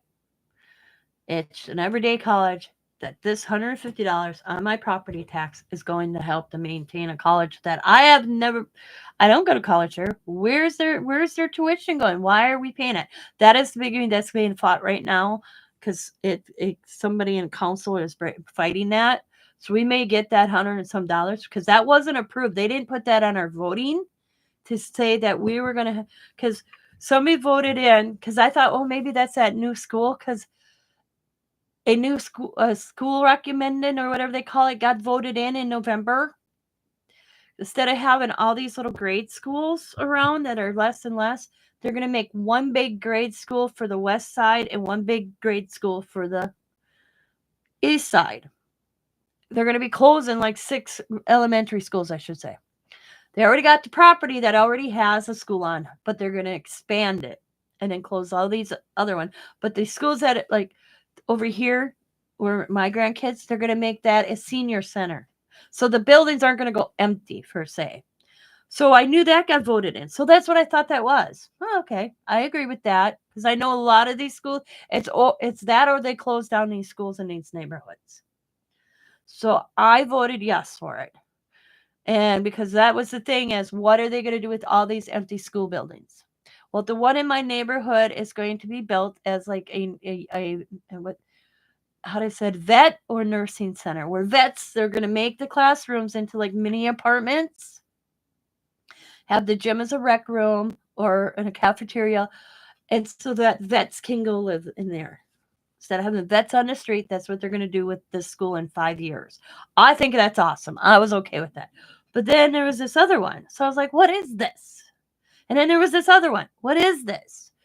I mean, you could see where it was fire and water and or fire, police, yeah, police, water, fire. No, police, fire, ambulance. And that was how much. And I got that. And I garbage, got that. And then I got just property taxes, got that. But then there was these 3 extras. And I'm like, what the hell is this? So one was the school that got voted yes. And the other one was NWTC that helps NWTC to play for, and this, I don't understand it, to help maintain a college campus. Oh, what the hell they do with the tuition? Why am I helping maintain a college campus?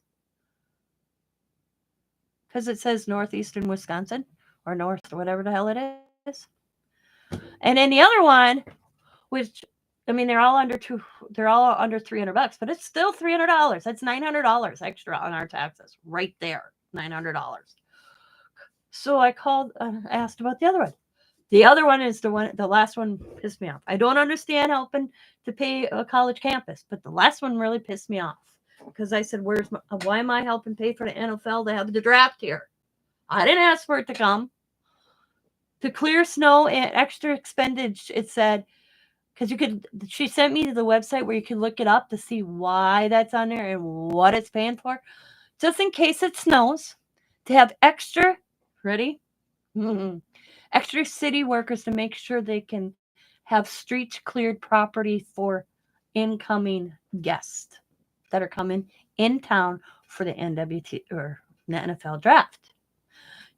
Due to road closures, because they're closing the roads all the way around NWTC. Ready for this? Or not NWT, Lambeau Field. Not a week before the NFL comes here, 6 weeks. So we got a notice on our door. They've sent a person going around because we live right off of Lombardi Ave. Scott and I do. Little notices on our door from a certain spot going all the way around Lambeau Field is already getting closed off starting the 2nd of March? No. Or the 22nd of February, I think it read. I'd have to go look at till after the draft in April. You can't go around all Lambeau Field because they're redoing it for the draft. So we have to help pay for that too. And I'm like, wait a minute, where are the millions of dollars and billions of dollars claiming they're coming to the Green Bay, but they're taking it out of our tax dollars? Only, yeah, that one irritates me. I ain't gonna know. I said to Scott, how is the draft? And that's what they keep saying. The draft will help the economy. Where's that helping me? It's helping at hotel owners, restaurant owners, these private individuals that own Airbnbs. But where is that helping the regular, everyday individual resident? They ain't helping me. They're going to be parked on my road and blocking my driveway. That's what is helping me. There we go. Yep. So they didn't tell people in the city of Green Bay that they were adding this extra tax on their extra thing on their property taxes this year to help cover for the NFL draft. Yeah, no, people aren't happy. Yep. So I said, yep, they'll come back with, we'll get a credit next year on our property taxes, but nobody will they'll forget about it and raise it somewhere else.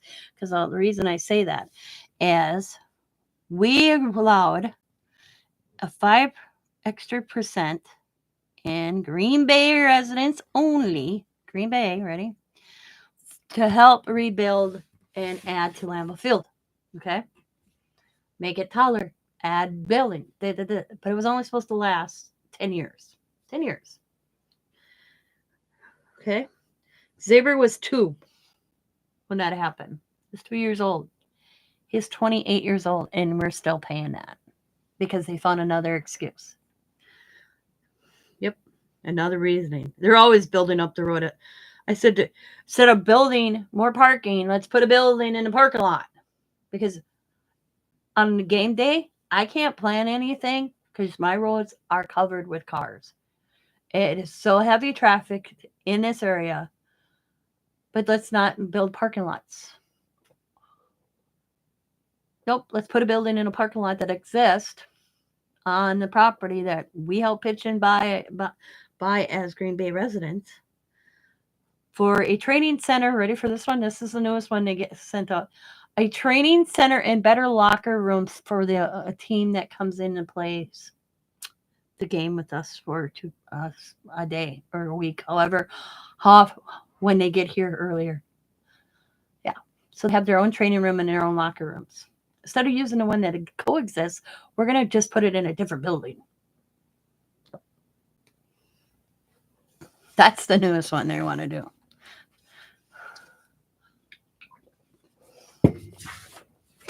And I think instead of having, I found out a guy that sits around the table to help make these decisions about Lambeau Field. They don't even live in Green Bay. Yeah. 2 of the 3 that are on the board don't live here in Green Bay. I'm like, why is it they making a decision that affects Green Bay when they don't live in Green Bay?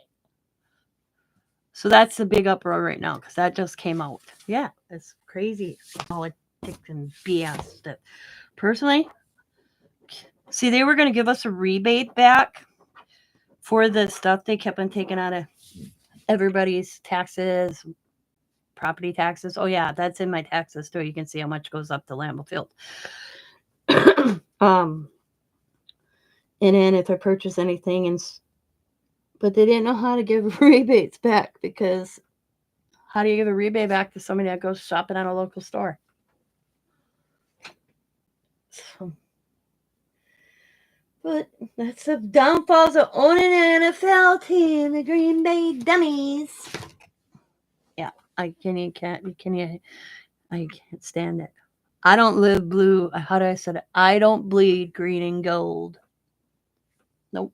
I think it's the most ridiculous thing we pay for. Yeah.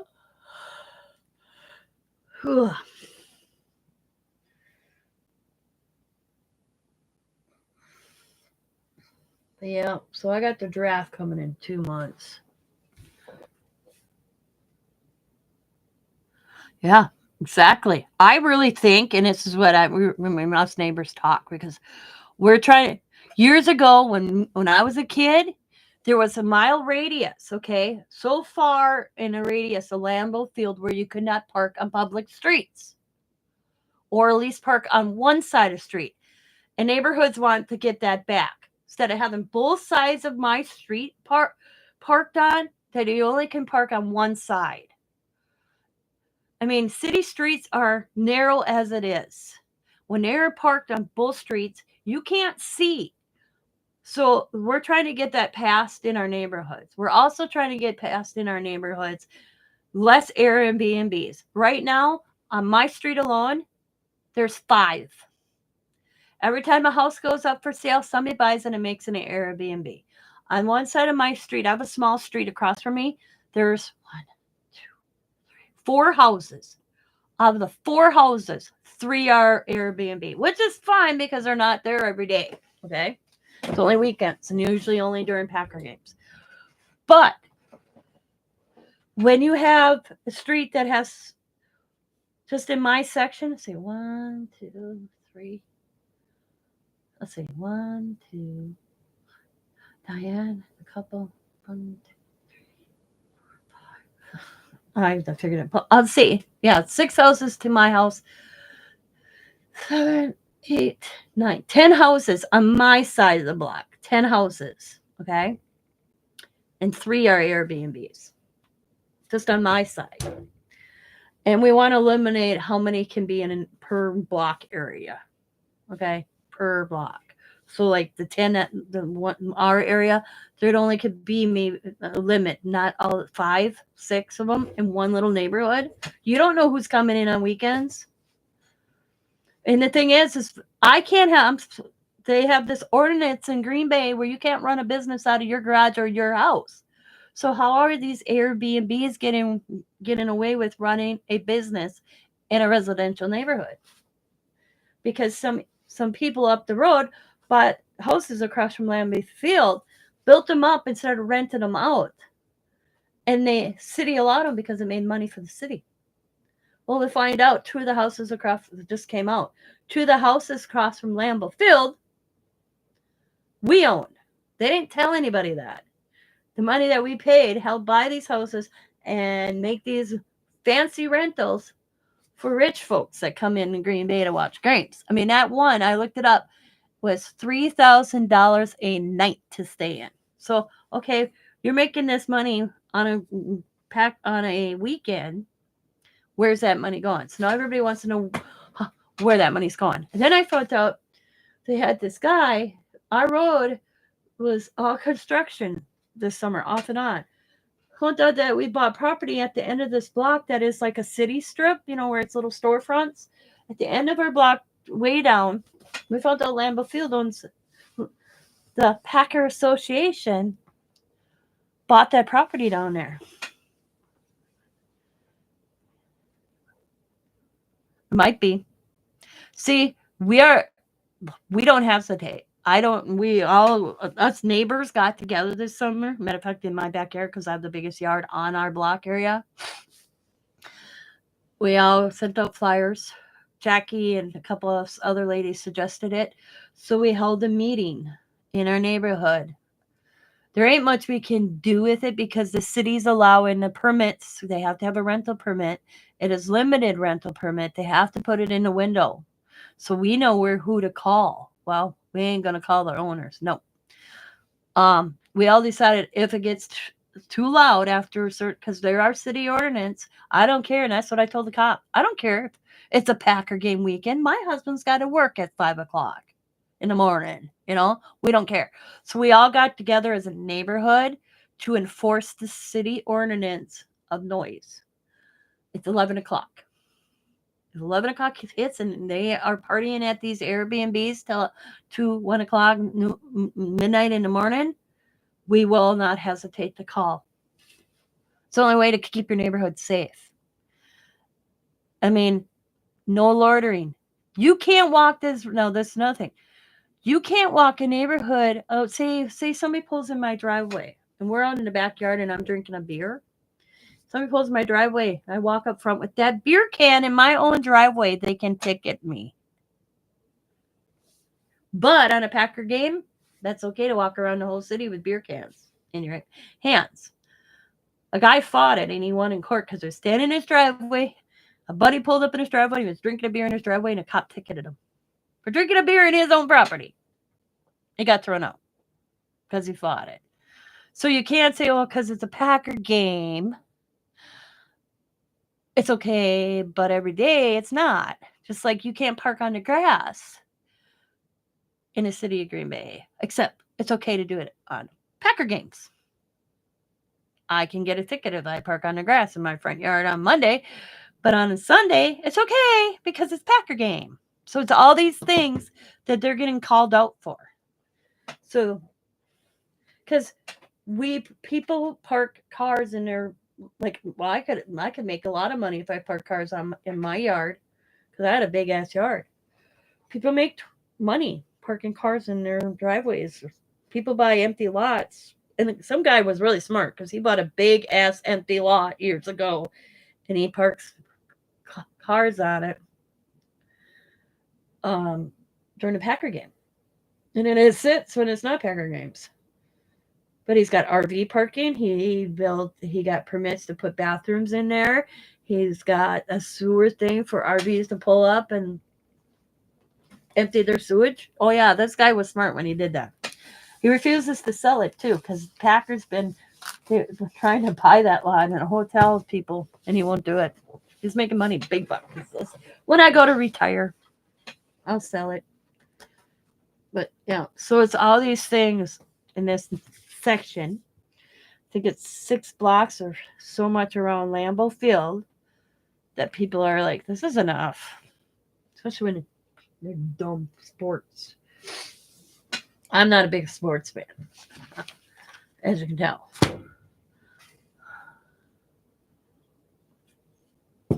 Like I told the kids, I said, well, if they allow the Airbnbs someday, me and Scott, Dad, and I are gone, here you go. Make this house an Airbnb and make yourself some money.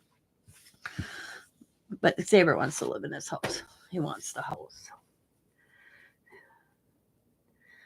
That's what his big dream is, to own his grandfather's house. So that's where he is right now. Oh, how I hate all paid sports. Same thing in Orlando for the circuit. Citrus Bowl expansion. Yeah, it's great. I didn't realize until this week when I was on the news how many roads are being closed. Like, you're going to close Lombardi Avenue, a main drag, 6 weeks before the NFL draft's coming here? Give me the reason why. So we have to drive, and this is what gets me. It's blocked in front of Lambeau Field up to after Ridge. Okay, this is off the map. So here's Lambeau Field. This is Lambeau. This is the Resch Center. That's our Resch Center. That's entertainment. That's where every singer comes in. And then we got Titletown, okay? Titletown. Which we also pay for. Titletown. So we have a road that goes, okay? I'll turn it like this. This is Lombardi Ave. This. And then you have Oneida. So this is Lombardi. This is Oneida. And then up here you have Ridge. Okay? Ridge. So they're closing from here to all the way over here. Over here is a grocery store that me and Scott go to. Grocery store. So they're closing right here at this light. There's a light about here. You know, it's a ways. This is a small summary. But there's a set of lights right here. Okay? That's lights. So from this way over here, right here, to way down here, and then up to here, to here, to here, to here. It's all going to be closed for 6 weeks. 6 weeks. So over here, this is Lambeau Field, we'll go, is Tina's house. So where I would just go at this road and I would go boom to the grocery store. Now I have to go all the way around. Okay, and the kicker is I have to go all the way around underneath the viaduct to get to this grocery store or to everything else over here. Luckily, Scott knows Green Bay.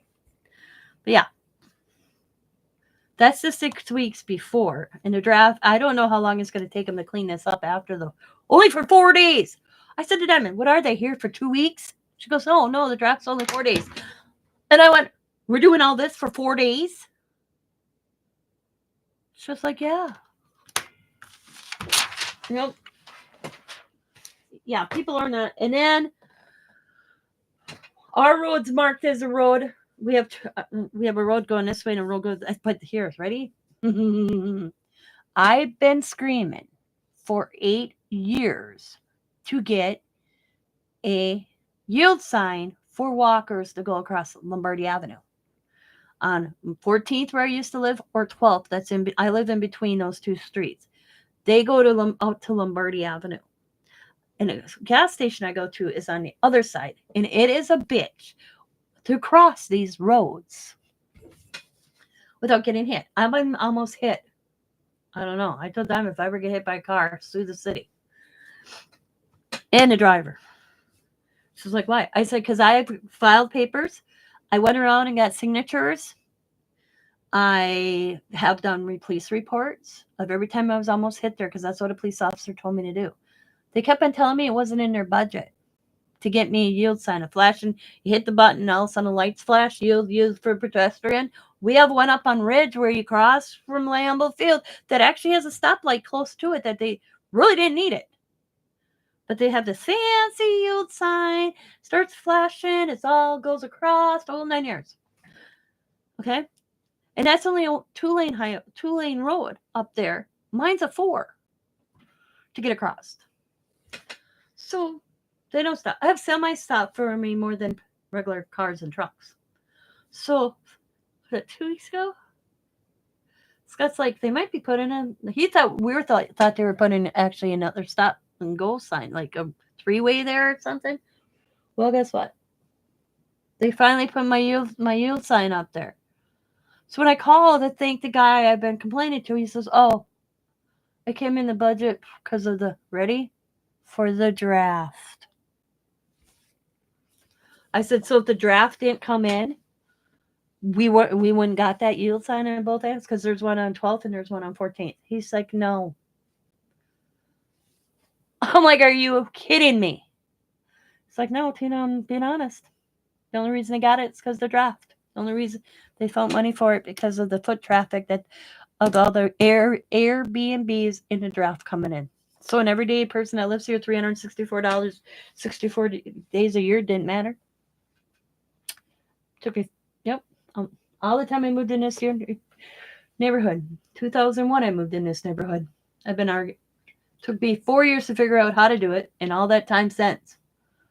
Went to freaking meetings, argued my point. Always got denied. Not in the budget. And the hell I do. Yep.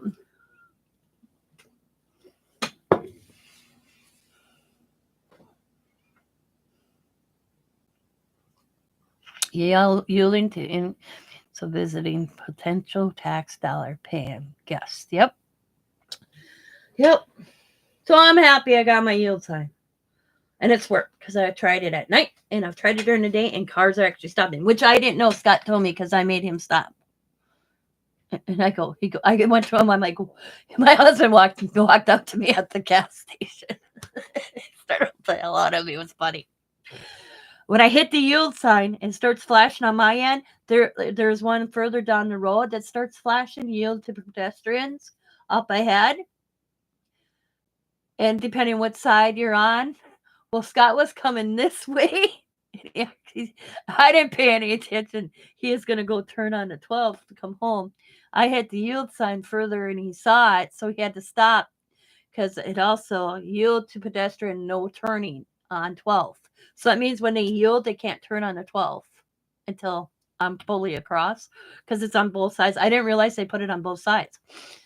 So the street. Scott said he saw me, so he turned after I walked across, and then it stopped blinking. And I must have a sensor when you walk, because he said as soon as I got on the sidewalk, it quit blinking. So he did the turn and came back around and came and picked me up at the gas station. I never even seen him. Yeah, my ass is not progress. I don't care what anybody says. That thing should have been there before. It shouldn't have had to take a draft to get me that yield sign. There has been 7 accidents between cars in that one spot that I'm talking about where I have to cross. And see, I only can, like I said to this city council guy that actually took a meeting with me. I was so happy. I think I wore him down because he actually took a meeting and gave me a date to be in his office. I have filed 23 police reports of me almost getting hit in this area where I have to watch the traffic. I look both ways. I make it to the center of the street and wait. They don't stop and wait till I can get across the next 2 lanes in the crosswalk. They don't stop. The officer, Green Bay police officer, actually was coming out. He watched it. He was coming out of the quickie trip and saw the cars just keep driving past, and I'm sitting in the middle of a crosswalk, standing there waiting for cars to stop or get further apart so I can actually finish crossing. That he pulled, and it was funny because he He came out and turned the sirens on, and he went past one car, and I watched him. He went like this, got to the third car, went like this, and about four of them were pulled off to the side of the road. And then two other police officers that were in Quickie Trip came out, and they all went up the road. They all got ticketed. I asked next day when I saw it, like, what did you guys do with the four cars you pulled over the other day on Lombardi? He goes, I got ticketed for failure to use a pedestrian. I'm like, oh, that was me. Good. And I said, that happens all the time. He says, well, if it comes close to you getting hit by a car, even if you don't get the license plate number, file a report. And he told me where to go do it, so I've done it.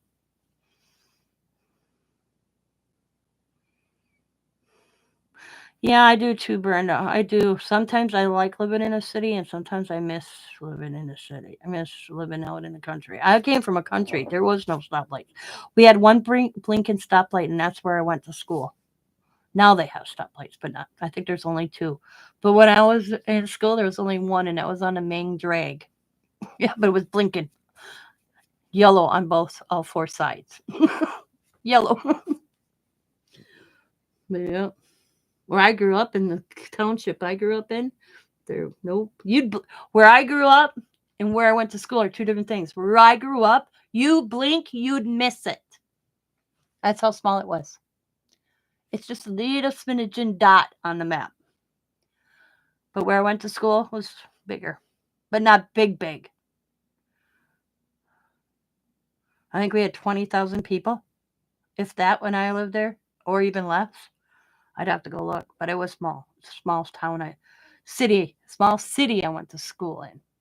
Township, blink, you miss it. I lived on a dead end road, and the nearest neighbor was my uncle. The road is named after our family because it was all relatives on it at one time. Now there's two people that bought land on it that wasn't owned by our family. I went for a walk not long ago. I walked this woods all my life. Okay, I decided my aunt bugged the hell out of me. I turned around to Scott. I said to Scott, I'm taking a walk. And he's like, okay. So I walked. And I walked our land, walked through this woods that we knew a mutual friend used to own. I can walk it up, and there's this beautiful log cabin, beautiful log home. And I come out of the woods on this trail, and I went, oh. And I heard the guy turn his head, and he goes, can I help you? And I'm like, when did this get built here? He goes, well, you're on my property. Who are you? And I'm like, I'm Tina. I said, I used to walk these woods when I was a kid. He goes, are you a part of the Cox family? And I'm like, yeah. He goes, oh, yeah, I bought this years ago. He goes, and built my house here. He goes, when's the last time you've been back on this road? I said, years. I said, my aunt bugged the hell out of me. I decided to take a walk, and I kept walking. Figured I'd do the loop. And he goes, the trails? Yeah. I said, those are trails that my grandpa and I made. I said, and the old owner. Well, here it was. The owner that my grandfather knew was his grandfather. He was a grandson. An older grandson because he was older than me. Or no, younger than me? Older than me? I'd have to remember. Beautiful home. I'm like, oh my God, this looks just perfect in this woods, I said. Nice to meet you.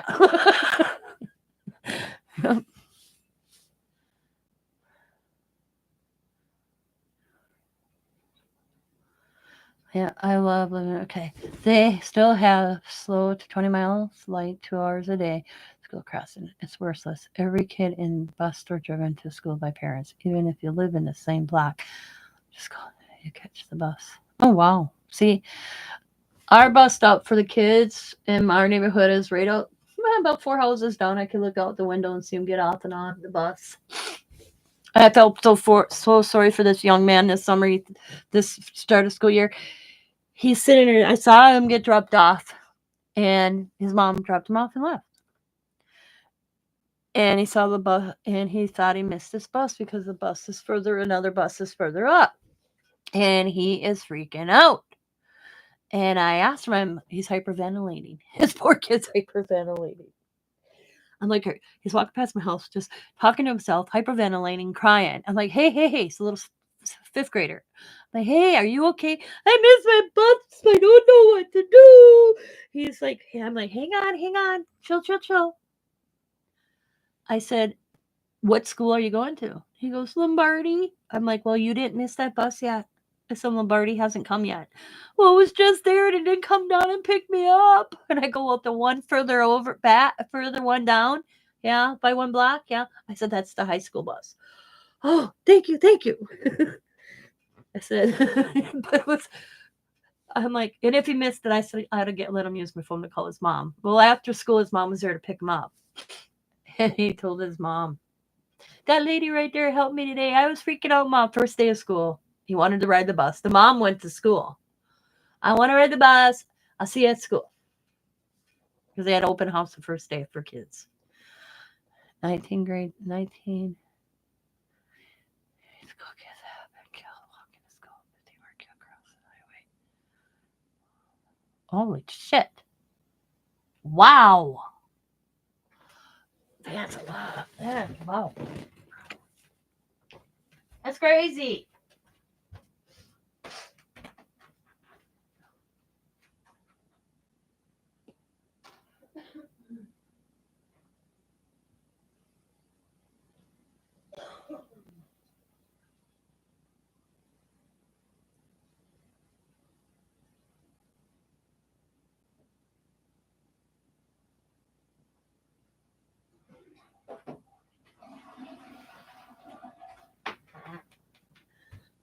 Mauled by an animal on the way to school. I forgot I had this footrest on my chair. I was like, what is this sticking out? See? This is my footrest on my chair. And it popped out. I never use it. Look how nice and clean it is. One little piece of paint right there. If you only can see the rest of my chair. I was like, what the hell? I should let my cats have that and let them just go like this on that instead of my chair. I'm going to need a new chair in a few, probably a year or so. Okay, I said this before. I'm wild hogs. Mauled by death by bears. Pack of wild dogs, coyotes, and wild hogs. Damn, no, yeah, see? I don't have to worry about that. I'd probably get run over by a deer. Maybe a bear. Wild dogs, hogs, I do know we have wild hogs, but they're way up north. I mean, we had a deer go through the window at one of the elementary schools a couple years ago. Me and Scott, ready for this one? We're going, and we should have known this. We took a bike ride this summer and decided to swing in at the cemetery to check to make sure they're planting grass that we paid for, grass seed to be paid for to be put over Dad's grave, because I tell you how cemeteries work. So funny. You could try to let your grave grow naturally, or you can have us plant grass seed. But they wouldn't let us. Ready for this one? So we're like, okay, we'll have a friend of ours that works for a sod farm. And when I say sod farm, they make grass that actually grows and trumps the sod. They actually do the Lambeau Field sod. Okay. And they lay it down every year. Actually, what did Ian tell me? 4 or 5 times a year, they go and redo the whole field at Lambeau Field during the season. Or if anything happens in between. So I'm like, okay, fine. I said, we'll put our own out there. Because we could have got chunks from Ian. Matter of fact, Ian's getting us a bunch this summer to fill a spot in my front yard. He's giving me the seconds. I go, what are the seconds? He goes, if it rips, we just usually throw them in a pile and we just remulch them. I'm like, oh, he says, but I can bring you a whole bunch if you want. I can fill up a trailer for her. I'll just tell my boss. I'm like, I'm for it. I don't care if it's little sections that are ripped. I'll make it work at my spot in my front yard. For free? Oh, hell yeah. So we were just going to get some from Ian to put it in front of where Dave, put the coffin down, fill that spot in. They wouldn't let us. They said we couldn't do it. So we had to pay for grass seed. $30 for them to grass seed Dad's grave. You think that would be included? Nope. So I'm a stickler. I'm going to make sure my freaking grass seed's down and grow Dad's grass. I told Scott, I said, it's funny. Dad's growing grass. So we went through the cemetery to make sure and check on Dad's grave and say hi to him, Dad and Mom. We almost hit a deer on the motorcycle going through a graveyard. Came out. Lucky Scott saw it in the corner of his eye. It was. We almost hit 3 deers coming from Diamond's house. But we got those things now that are on the bike that makes this weird, piercing, loud sound. We tested it out at Diamond's when we first put it on a fender. It makes like this really loud, and it scares the deer. We watched the deer come out, and we turned the corner. He looked down the road, and it can tell when we got closer, he jumped right back and went away. So it does help. I'm glad I bought that thing. I didn't think Scott thought it was going to be a joke. Because no deer cross the road. They haven't been crossing the road when they see our motorcycle because they don't care. But when we go to Diamonds on our way home, we're really slow on the back roads.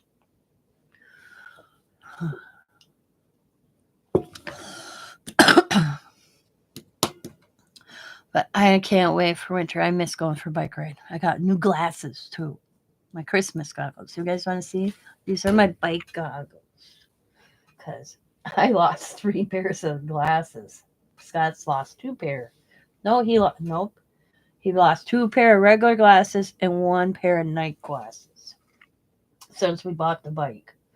So he bought goggles when we were at the Harley shop in October. So I wore them one day and I liked them. So I didn't need he bought expensive ones. He didn't buy some cheap ones. I didn't need very expensive ones. I've lost more do-rags. That pissed me off because I spent $20 at the Harley shop for a do-rag or a nice cool looking bandana.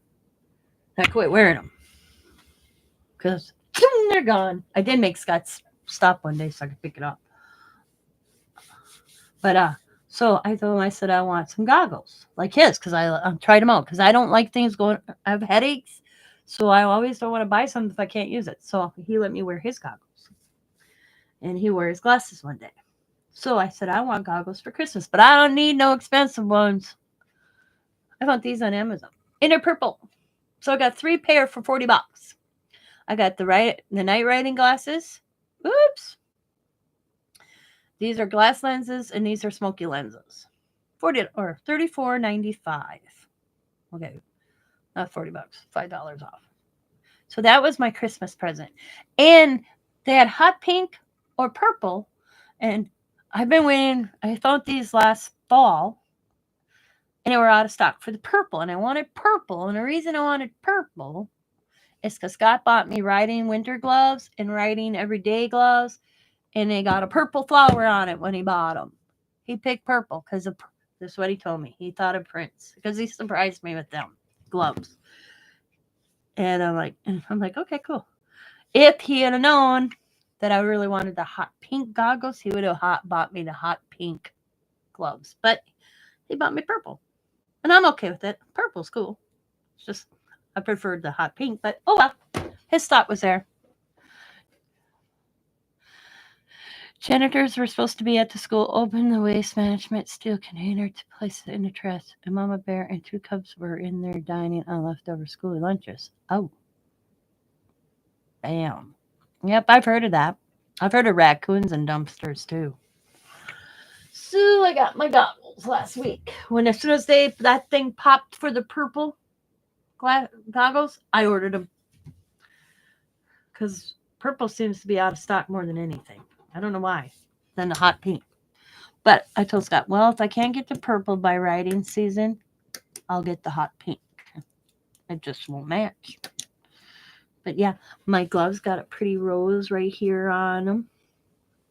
He got me winter ones because my hands get cold. I don't care.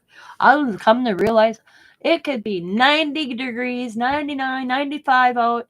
You get on a bike, it gets cold, and it's my hands. Even with because I bought these riding gloves, riding gloves, just to ride. Just have gloves.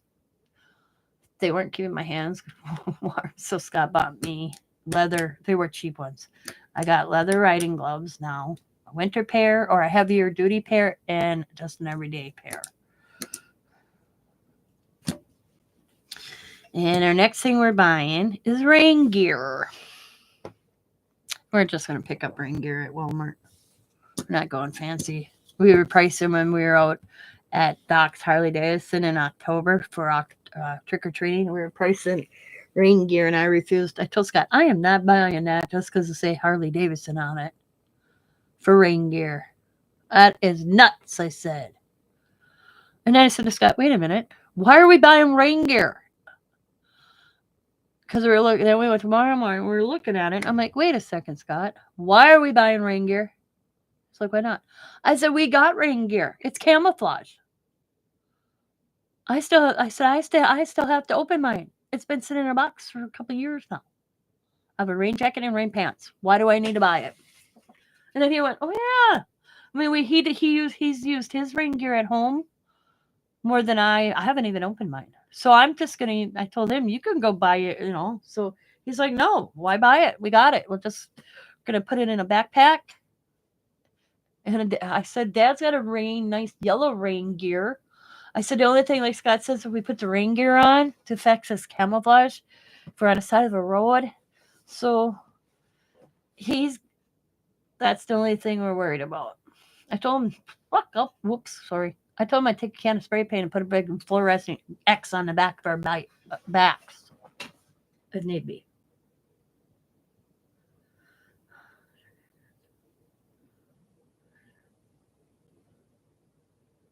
Oh, damn. School is directly across from the road from a Florida Wildlife Commission reserve, place they take all the city nuisance bears to live in their forest. Oh, damn. Yep, and that's why even up north when we owned a cottage, it said to keep your garbage containers indoors, not outside. Because we've had bears walk through. I almost walked into a mom and her cubs one day. Yep, I know. Don't feed the bears, all that. There's signs all over. Don't feed the bears. They come around like even our bird seed. There was signs don't, because Mom and Dad when they would go up north, we'd put bird feeders out. Well, you could tell they come back where the bird seed was. They do their little trip. Well, Mom and Dad quit putting bird feeders out up north because of that. Because it was drawing bears into the area.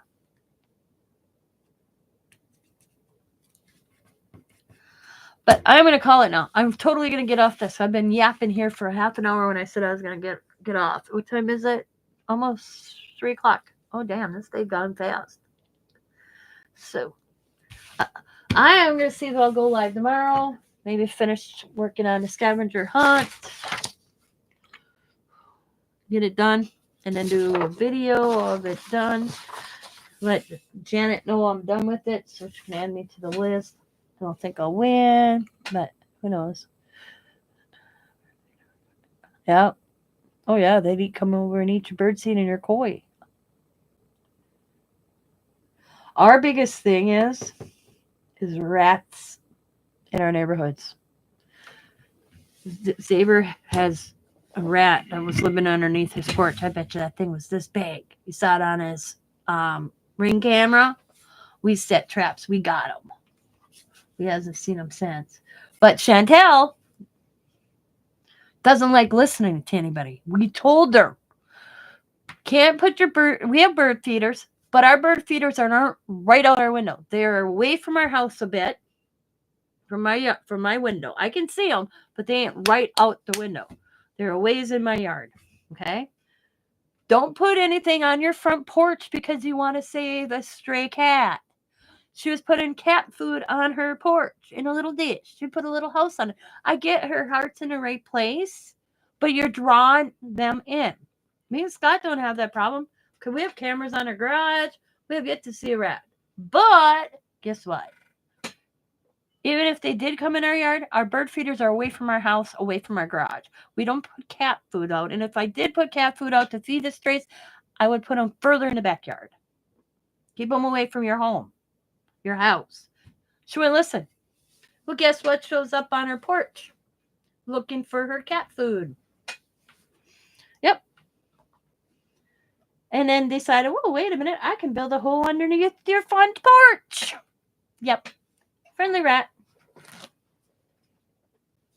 And then she wanted, no, ready for this? She wanted Xavier to catch the rat and go put it in a wild sanctuary so it could live. Well, guess what? The traps that the city brought out for us to use, they don't transport them. They die. She was so mad. She was like, I am not. I said, first of all, I said, rats usually have diseases, Chantel. If Saber could get bit, then what would you do?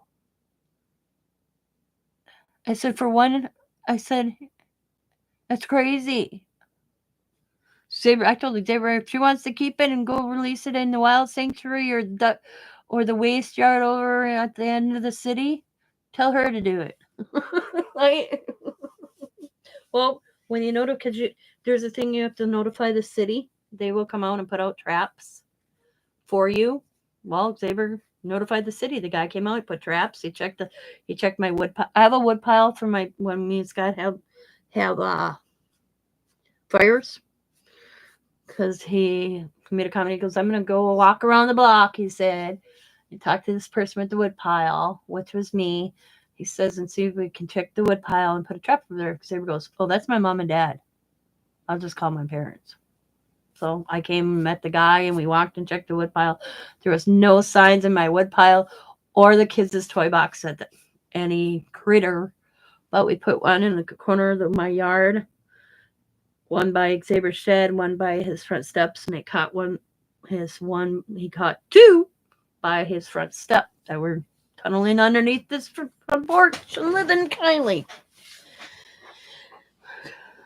But it took, I said, you know what I looked at Chantel? I said, why is it when me and Dad told you not to do that? Put cat food on your front porch, you did it anyways. The city guy tells you the same thing, and then you listen. You brought them to your front porch. Rats aren't dumb. I said, you live across from a gas station practically, restaurants in the neighborhood. They know they can find their territory and travel. They ain't dumb.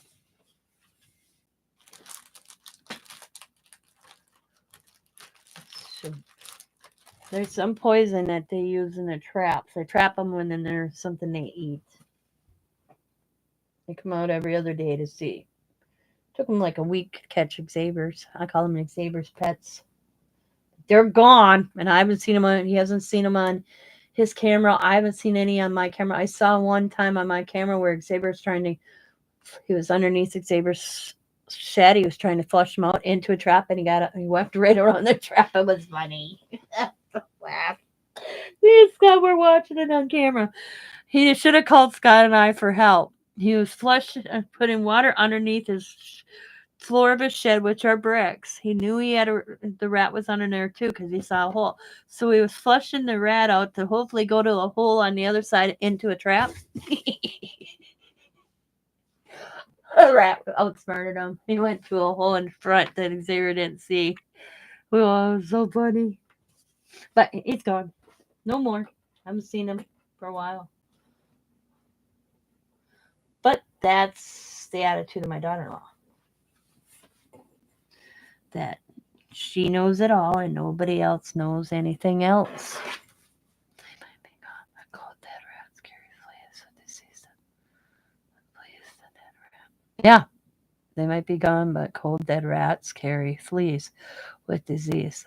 That's why the guy told Xavier when we called the city is to get the kind of traps that trap them into the box. They're in this. It's metal. They get in, they can't get out, and then there's something for them to eat, and they die in the trap, so they can't escape. And he got two, and they weren't small. Yeah. Yep. Yeah. Anything in a well now the new thing the city guy walks around and you have anything like stored up on your garage or behind your garage or like a wood pile, they're against that because that's good havens for them. Because our neighbor, when he was so mad, he got nailed again because he has a space. This is not very big, maybe arm length. space between his garage and a little barn. He keeps just piling stuff in there, piling stuff in there. The city tells him every year. He got it again this past year, and he was mad. I own this property. I'm like, it's not the fact you own this property, it's what you put in between that shed that's a haven for rabbits and rats and cats. I said, I told the city guy, quit rescuing all the strays. We didn't have this problem with strays. Cats, I'm talking. He was like, really? I'm like, yeah.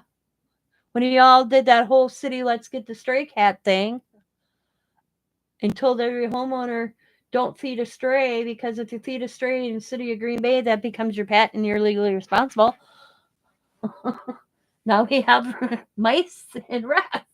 Should have just let the strays alone and let the people feed them and let them catch the rats and mice.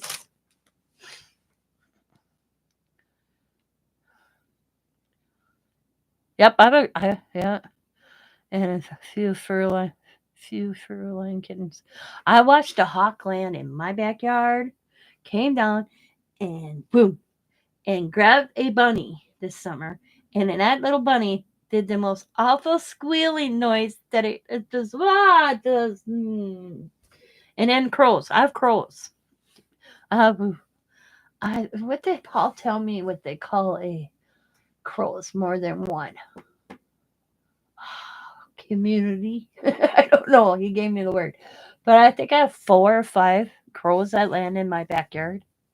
And they leave me gifts because I actually put up a feeder for them. Crow feed. And they leave me shiny stuff. I read that and I didn't believe it until I realized, oh, got a gum wrapper. Yep. It's weird. But the crows, went after baby bunny this year too, and I heard it. And it's just the most awful sound. It is a baby bunny dying. It's awful. Murder of crows. Yeah. It's just awful sounding. That's awful. I got cardinals, I got blue jays, I got I call them barn birds. I got sparrows, I got yellow finches, I got woodpeckers. Oh, what is it, other bird? Robins, of course. Oh, morning doves. I love my morning doves. They land every morning or afternoon, and I hear them go, whoo, whoo, whoo. But they are not. I realize morning doves don't land on birds feeders. They like to get it off the ground because I watch my birds. And a bunch of squirrels I feed peanuts to. Even with me feeding peanuts, I don't got rats or mice. Dad had mice in the basement, but as soon as I discovered that, this woman went cleaning. I got rid of them. And now with the cats, there ain't no mice in my house. And that's a known. The richest person can get mice. But so since we moved in and I cleaned out that half the basement and then went through a bunch of Dad's boxes. Down in the basement. Yep, we don't have mice. I think my cats would probably bring it up and play with it.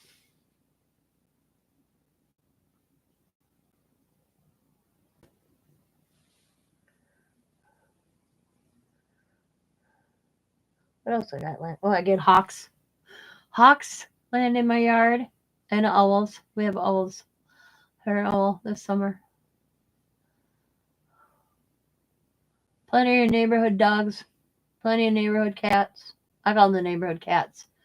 Xavier rescued 3 cats this summer, actually, that were people's cats. I call them the cat whisperer.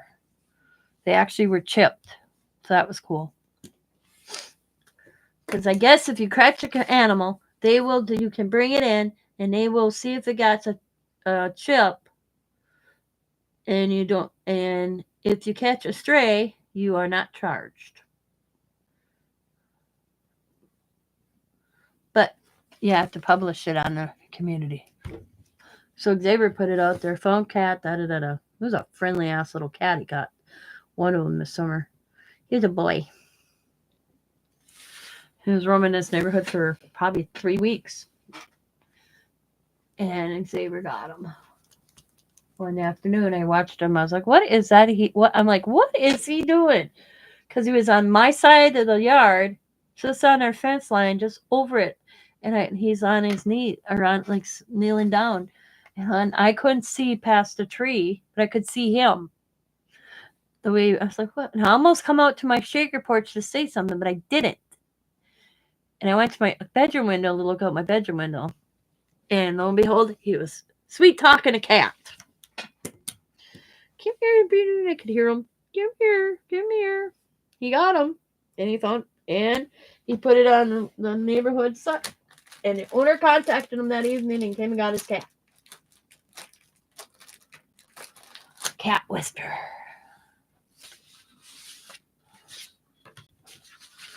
Then we have Natal, Zaber's cat upstairs. He doesn't like to come downstairs.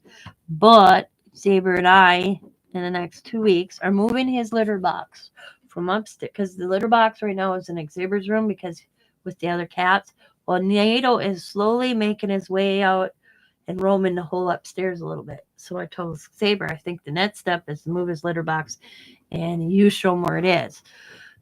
Because if Natal's going to stay and live with me, because Zaber said he's going to leave Natal here because Natal is she climbs right up in bed with me and Scott now. So I'll go upstairs and all of a sudden I'll be in my bedroom and not long I'll look over and Natal's in the bed with me. The other day when Xavier opened his bedroom door, Natal came out the bedroom door, went right up to me in Scott's room and jumped in bed, and all of a sudden I'm started petting her. So Xavier's made the decision that if and when he moves out, because we don't know we don't know where he is and things right now, but he has made the decision for the best interest of his cat, Natal. He is leaving Natal with me. But I said, Xavier, if that's the case, we need to get Natal to start using the litter box in the basement with the other two girls. So we're gonna move her litter box. Xavier says when he's never had a problem with her not using the litter box. So, but he did left the litter box in his bedroom and cleans it every day for the convenience of Natal with the other cats. Well, now they're kind of chilling out. They know each other. So we're going to be doing that because him and Scott are moving some stuff this weekend out of the guest room. I call it the doghouse room. Now Xavier's in the doghouse because that's what I called Scott's old childhood room because that's where he'd hang out with his laptop and all. He'd go up there and hang out while I'm in my room. So I named that room upstairs the doghouse room. So he got in trouble.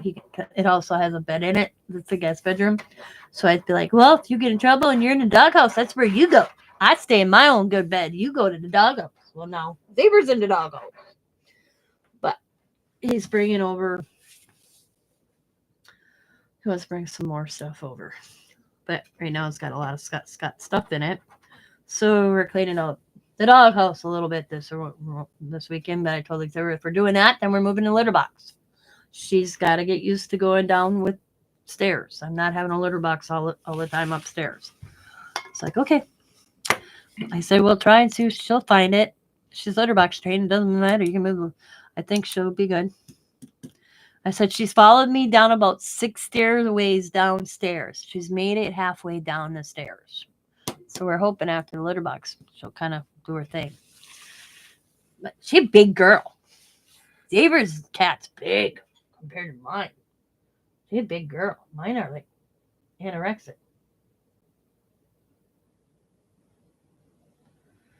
Yeah.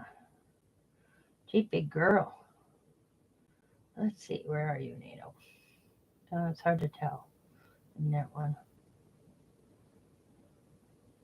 Yeah, there's Nato. Look how big she is. She's a big girl. It's on the bed with me. Yep. Yeah, tornado. So yeah, I was getting dressed and she jumped up by me.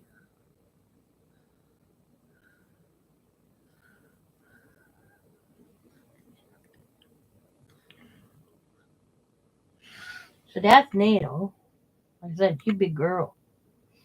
And where are my other girls? Oh, that's Donna's cats. I don't have Donna's animals in my phone. Okay, who's that? And that is Harley. See how tiny she is? It's hard, but my cats are tiny. And then um, and there is Oreo. See? They're not big. They're tiny. They look anorexic compared to Xavier's cat. Xavier told me it's because Nadal, she's spaded. Because Nato's 4 years old, my cats are only a year old. So my cats are pretty much kind of kittens, I guess. We have 9 indoor cats using 4 cat pans emptied daily. I have 2 litter boxes downstairs. And I know my cats are using one. That's another said to Xavier. I go to clean my litter boxes downstairs. They're rarely used because my cats have come to realize there's a litter box in your bedroom. I don't want that. He goes, oh, really? I'm like, yeah. I said, which is nice for me because he cleans that litter box, not me. But I don't want my cats using a litter box. I want my cats to use the damn litter box in the basement. I have 2 litter boxes, 1 for each cat. So he didn't realize my cats. I said, they ain't dumb. They're like, hey, we can just go across the hall and use it. Why do we want to go all the way downstairs and then down another stairs? And then Scott bought. I have to show you. I got the video. It was so funny. My husband, who's like, I didn't want those damn cats. You got me these cats. Blah blah blah. You know. Oh, where's the video? Oh, I deleted it. But I'll see if I can bring up the Facebook. He says to me last week, one day or a week before, I remember. The cats tipped over the water. He realized it when he got home. I was sleeping, so he fixed it. But he says to me, "We need go on Amazon and buy him a cat." So now they got a cat phone thing.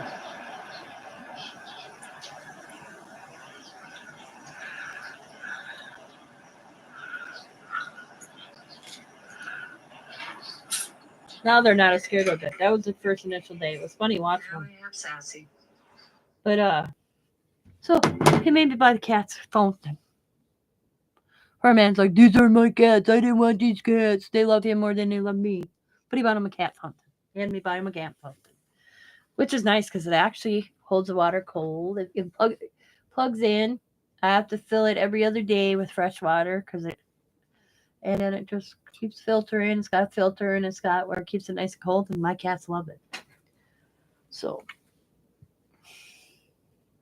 that's my every other day routine is water the cats. And I don't have to worry about them. I hope I don't have to worry about them tipping it.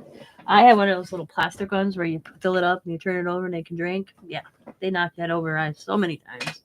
That was driving me. It's got crazy. Look, I had a math on my hardwood floors.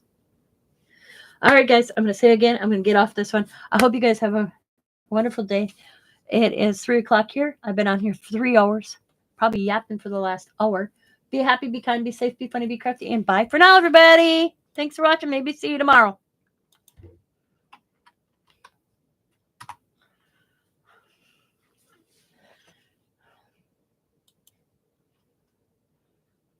Bye.